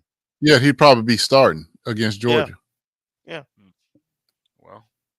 Well, we'll definitely take it. Like I said, another kid who doesn't have to worry about doing too much moving around. You got to stay where you're at. You know the city, and you just got to just drive a different direction going to school. Sam Dixie chimed in and said we had another 5-star back in the day that played wide receiver for Billy Joe. It was switched to safety his senior year. His dad. He talking about Card. I think he talking about Card. What's his name? Cardell Alexander or Cardin Alexander? Ray Alexander's son. Oh, Ray Alexander. Cardin. Yeah, I think that's who he's trying to reference. Okay, so he was a 5-star. Okay, so then he would have been. I guess he would have been the first. I can't remember what he was, but he was a heck of a receiver though. Chuck, go ahead. Hey, how much of an impact do you think? And I guess we'd have to take a look at these recruits, and once it's all done, the impact of hosting the FHSAA state championships. I'm seeing a comment from Chuck that's asking about or at least brings up that fact, and then the impact of that game, even the game in which we played down in Hard Rock Stadium. It'd be interesting to kind of find out from these guys. We got 2 FBS. We got 2 FBS games next year too. Yeah, the next 2 years. The next 2 years, yep, because those are 12. It's a 12-game schedule for the next 2 seasons, so that gives us 4 non-conference games. Obviously, we know that SWAC is an 8-game schedule, so that gives us 4 non-conference for the next 2 seasons. And I know we have Miami next year, and then 2 years Troy. We have Miami, Troy. Yeah, and then the next year we've got Florida and somebody else. I don't know if it's all South Alabama or South. It is South Alabama. Yep, it's South Alabama. Yep, good call. Mm-hmm. Okay. Offensive linemen who transferred from Florida State have done pretty well. So how about this? Quayshawn Sapp, 6'4", 325, went to Lee County High School, class of 2022, 3-star, coming over from Florida State. I like these South Georgia guys because when you play football in South Georgia, they physical. Yeah. And he playing 6A is like playing college anyway. So yeah, 6A in high school, he's used to big competition. Yeah. Yeah, that can't be underscored at all. I mean, that's why you see the success that FAMU has had. Gotta love it. Now let's see. This next young man, Derek McGee, 5'11", 210. He's a high school from Florida State University School, right there up there where you guys are. Florida High. Florida High. Yeah, I know. I call it Florida High too. I noticed this. I said, "What is this Florida State University? It's Florida High." So Derek McGee coming over. Good to see a high school recruit committed. I'm sure he'll be signing. Then 3-star transfer from Michigan State University, a DB/linebacker. I love the size. 6'3", 200. Quavian Carter. From Lee County, Leesburg, Georgia. South Georgia. South Georgia. Boy, I tell you what. Mhm. Cannot be underscored how big this is. And then I got one more here for you from off the list. Of course, Trayvon Washington, defensive end, 6'4", 220, from Monarch High School down in Coconut Creek, Florida.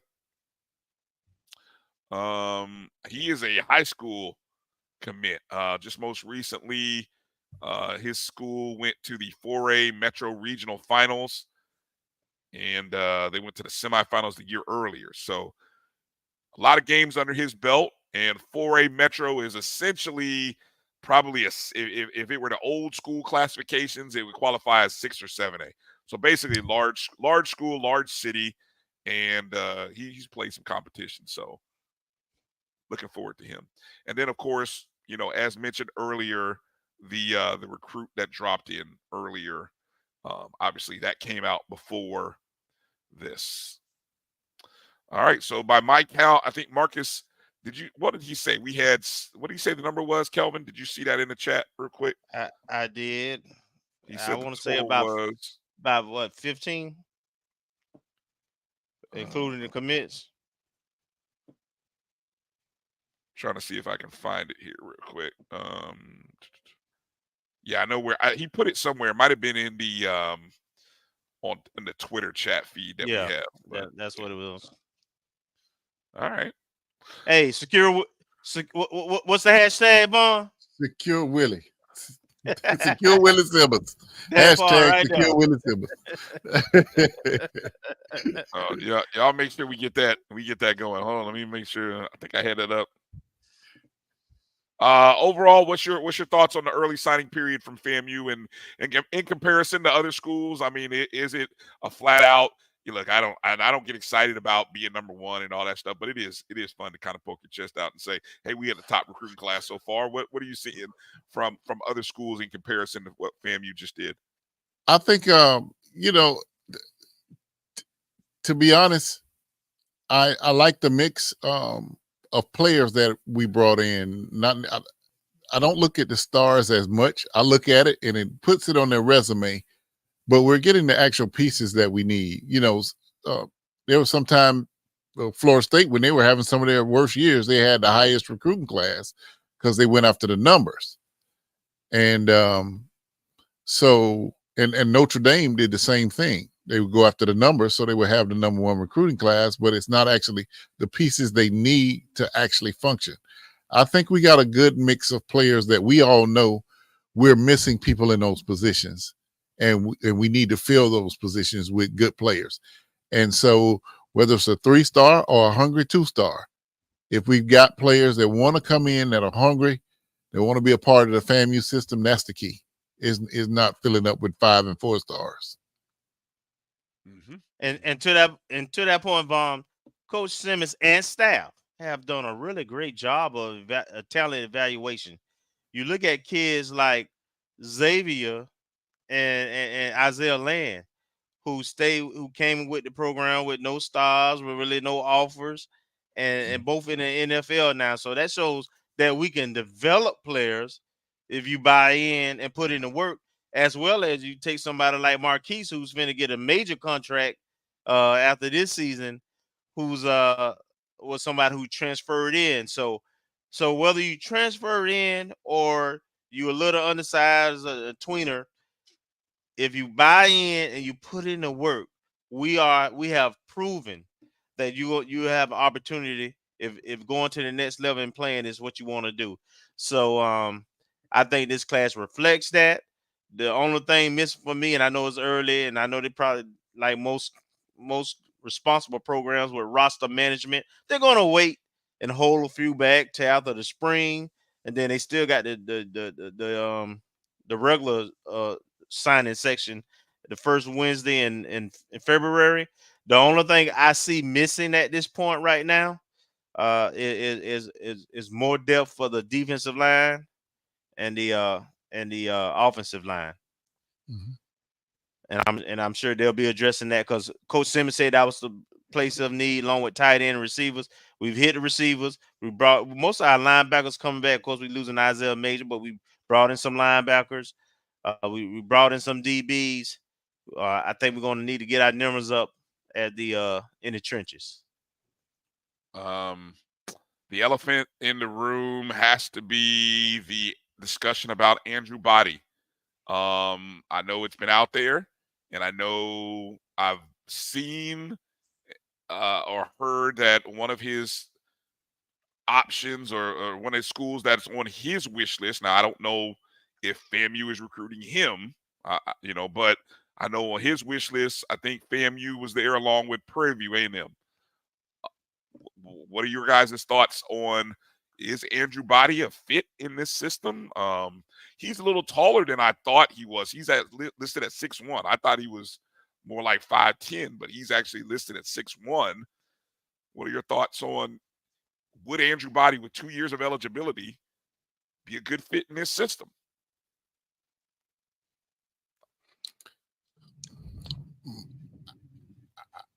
I would like to know, which hasn't been disclosed yet, what was the injury that kept him out this season?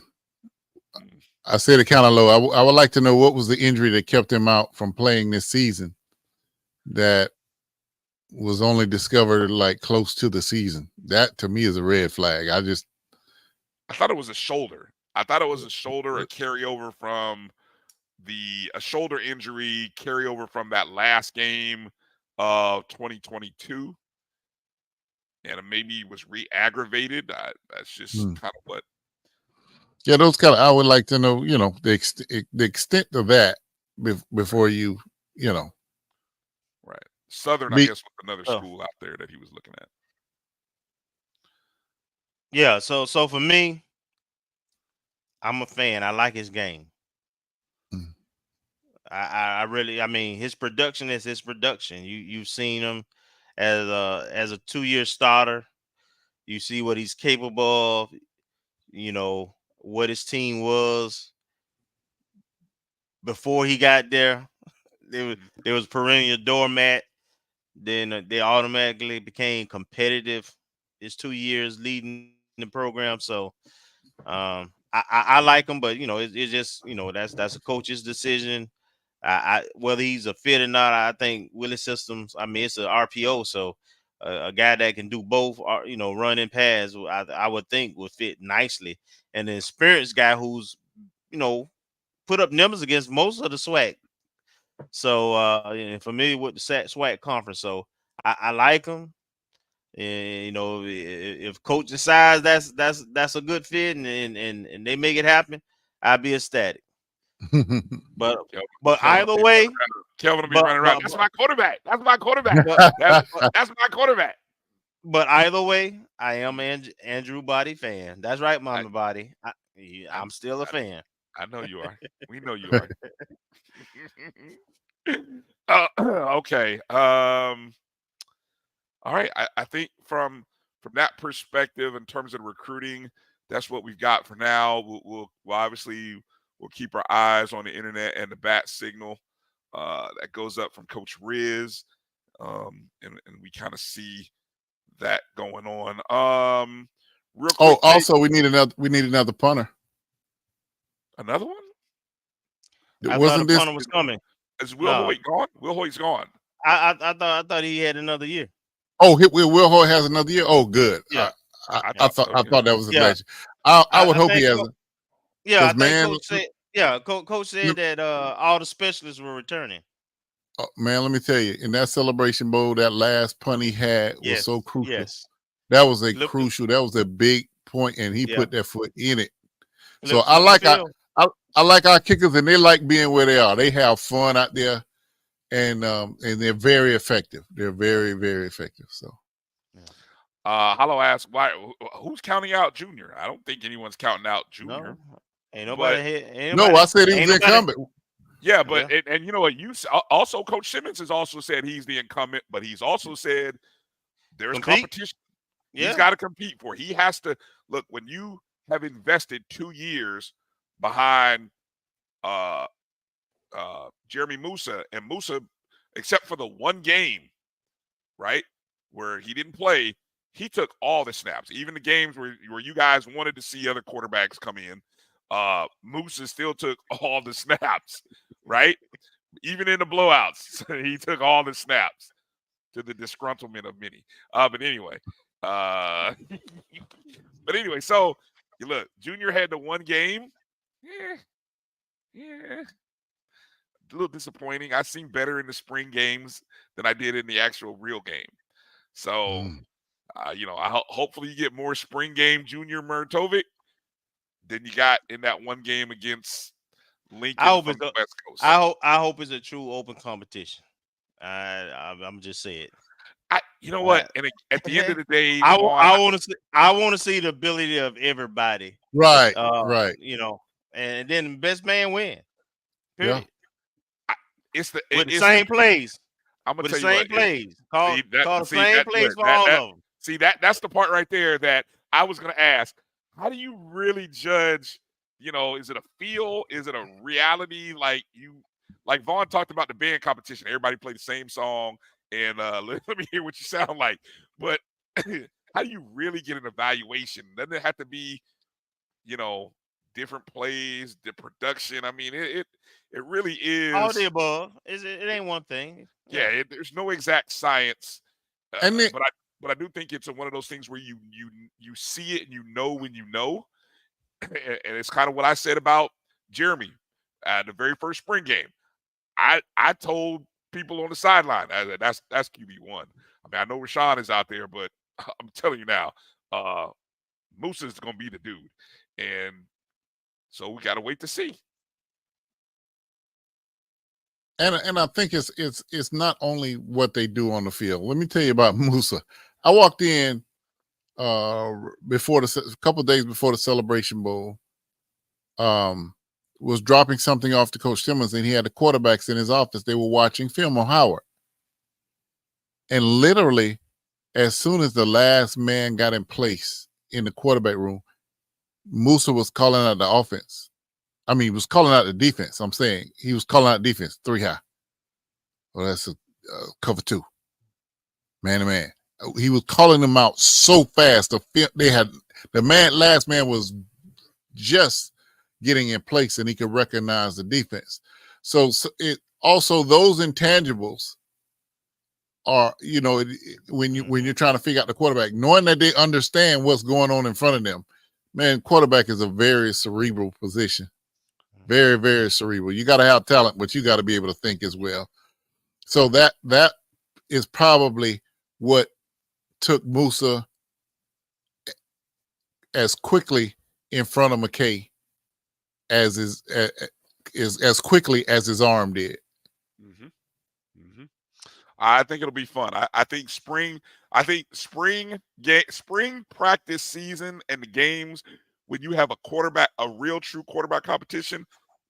It's fun for us, whether it be media or fans. It's probably got to be nerve-wracking for coaches, but I think it'll make for an exciting spring because that's what we will talk about every day.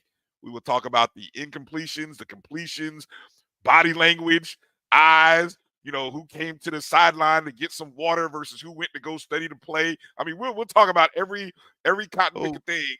Who came to the defense and picked him up when he got hit out of bounds?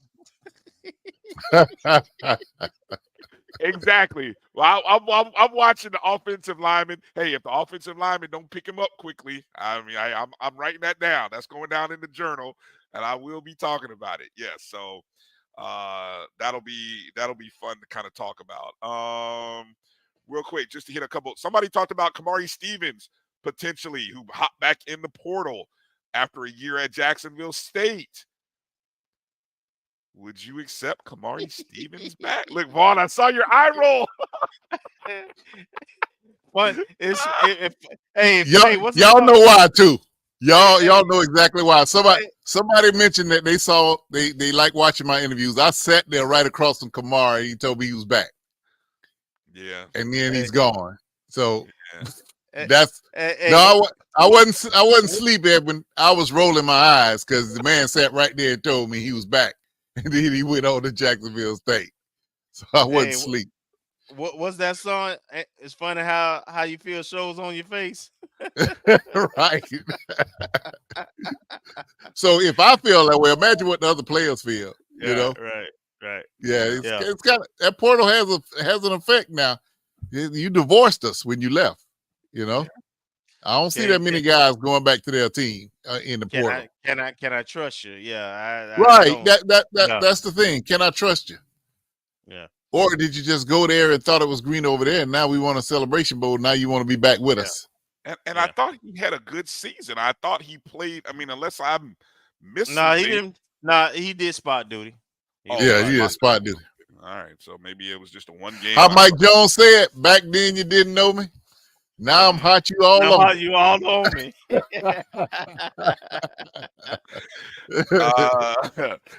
Sweet ask about the schedule coming out. Two different things here. The schedule coming out and the champion package being released. Ooh, there's two loaded. The AD said on her Twitter account. She said it would be out the signing day, February the third Wednesday in February. So we'll see if that happens. The schedule or the champions package? The packages can only come out if the schedule's out. They know. We pretty much know. We know all 12 teams, and we know the dates of 8 of them. We already did the work. We did the work. I know. We just waiting on those 4 where they gonna fall. We got to figure out the bye weeks. What those bye weeks are going to look like. I've heard people talk about the Jackson State game being played in October at Jackson State. Yeah, like the 19th or something like that. Right. I just hope they don't schedule us. Don't make the mistake, Jackson, of scheduling us for homecoming. Don't you dare do it. Don't you do it. Don't you Please do it. Do it. Don't you do it. Nobody ain't scared of no FAMU. Okay. I tell you, that's the one big get back. And still, we got to go into their crib and bust them in their mouth. The blue bottom. Hey, the blue bottom classic. The blue bottom classic. Yeah. All right, I'm gonna leave it alone because I can throw shade all night. I know. All right, I don't see any other questions in the chat that we didn't get to. Real quick, in terms of upcoming FAMU athletic schedules, Friday, women are at the University of North Florida in Jacksonville, 7 p.m. So hopefully the Jacksonville Rattlers will show up for that game. That's another winnable game. We've had 3 or 4 winnable games that we've lost on the last possession or two. So this is another winnable game for the women, the last non-conference game. The men are traveling on Saturday up to the University of South Carolina. That's a 2 p.m. Eastern tip-off. No telling what that is going to look like, but hopefully the rest and time away will be good for them as they get ready to set their last non-conference game. And then, of course, January 6th, we are at Bethune for the opening of the SWAC season. That is Saturday. Now, I noticed. I think I'm going to go down for that. I think I am too. I'm already going to be on that way because I got a high school game over at Spruce Creek, which is over in Port Orange. So that's like right up the road. You know, Reggie Theo's got a lot to say about, his streak against the Rattlers. So we got to go put him in his place. Oh my God. Well, right now the women's game is set for 2 o'clock. The men's game is a TBA. So I mean, I don't know what that really means, but unless they're going to be airing it on some kind of network at like 6 o'clock or something. You think they'll let me sit on the stage when I go? At the cafeteria.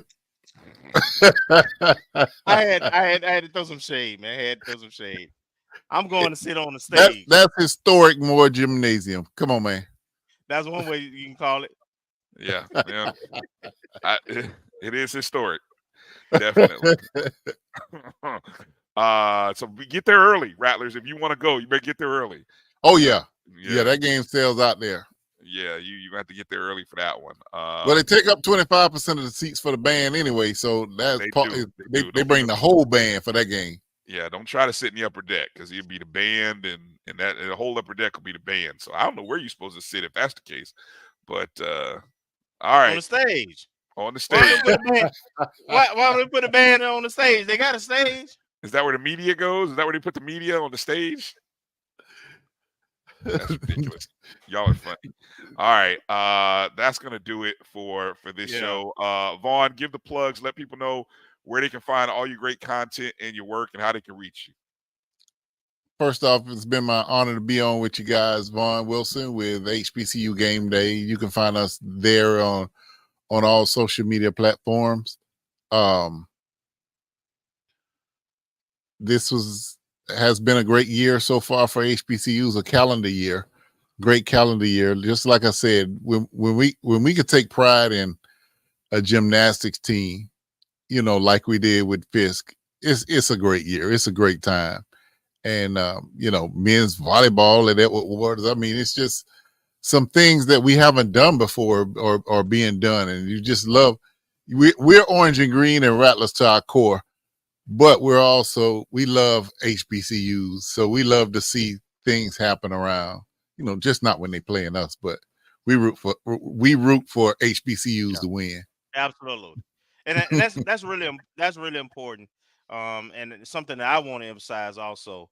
I think it's really important that we as HBCU alumni, we talk smack when we're going against each other, but let's not cross the line. Let's remember we all in it together, and we need to uplift each other and try to help each other as much as possible to get to an even higher level, specifically athletically. We already do a lot of great things at HBCUs, but let's not just talk about the great things we do academically and otherwise. Let's be great at everything we do. And so our next frontier, our next opportunity is to take HBCU athletics back to its rightful place. Kids are not starting to come back. Parents and coaches are starting to steer kids back. So let's be prepared to do right by them now that we are a consideration and to give them an opportunity to have a great experience. Well said. Well said. Again, I speak for not just Sweet, but all the folks in the chat. I'm sure, Vaughn, man, it's a pleasure to have you on joining us. For this, look, it was so much fun. We need to take a commercial break. You know what I mean? No, we need to take a commermercial break. It was. I know. If Roy, I'm gonna get a call. I'm gonna get fussed at by Roy. You guys didn't take a commercial break at all. I know I'm gonna get fussed at for that. Well, Brian, me and Kevin go back to Lucy Moulton. It might take a lot of people on here to try to figure out look up Lucy Moulton.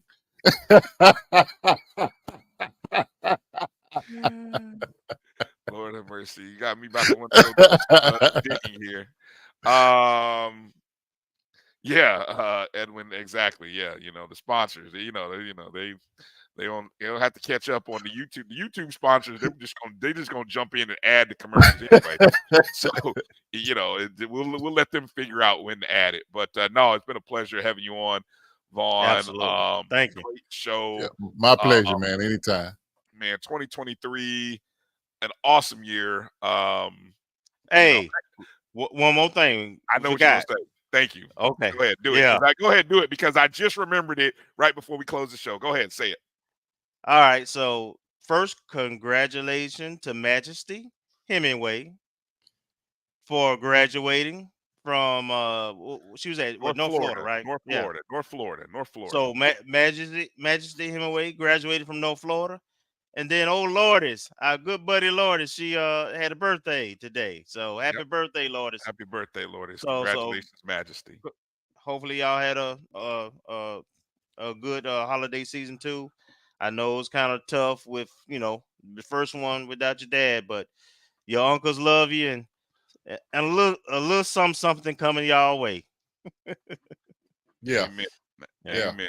Amen. Hopefully we can talk to them more in 2024. And you guys, if you're not following, or if you are following, please make sure you hit them up on social media. Again, Majesty and Lourdes, make sure you can find them on social media. They're not hard to find. So just take a minute and wish them well. Congratulations and happy birthday, and just happy holidays. And I know they appreciate all the well wishes and the positive vibes and all your prayers still. And just thank you to everybody, man. 2023, great year. Our next show will be in the new year, 2024. We will start to look ahead at the basketball season. I don't know how heavy a preview show it'll be, but it depends on the weekend. If the weekend goes bad, we might be, I don't know how much basketball talk. No, I'm just kidding. We will talk about the basketball. Hopefully, we'll reach out and see if we can get Coach Gordon on the show. That's the goal for next week. So I know, let me see. So just looking in the chat. Hey, I think that's it. I'm not going to be long-winded here. I'm just going to say thank you to everybody watching, everybody, whether you're watching us live, whether you're watching us on YouTube replay, whether you're watching us or listening on the BCSN Pod Zone. Vaughn said he's got his belt, and hopefully we don't have to issue the belt to anybody in 2024. That's the goal. No, nobody should get the belt in 2024. Hopefully that's the goal, and we can make it through a whole solid year of everybody doing right and doing what they're supposed to do for FAMU. Hashtag secure Willie Simmons. Hashtag do more with more. And for Marcus Green, who's not here, for Vaughn Wilson and Kelvin Rozier, who is here, and in memory of our friend Kofi Hemingway, who's always with us, we say thank you, Rattler Nation, for a great 2023. Fangs up. Make sure to strike, and strike again. And we will see you next year. God bless everyone. Be safe, and goodbye.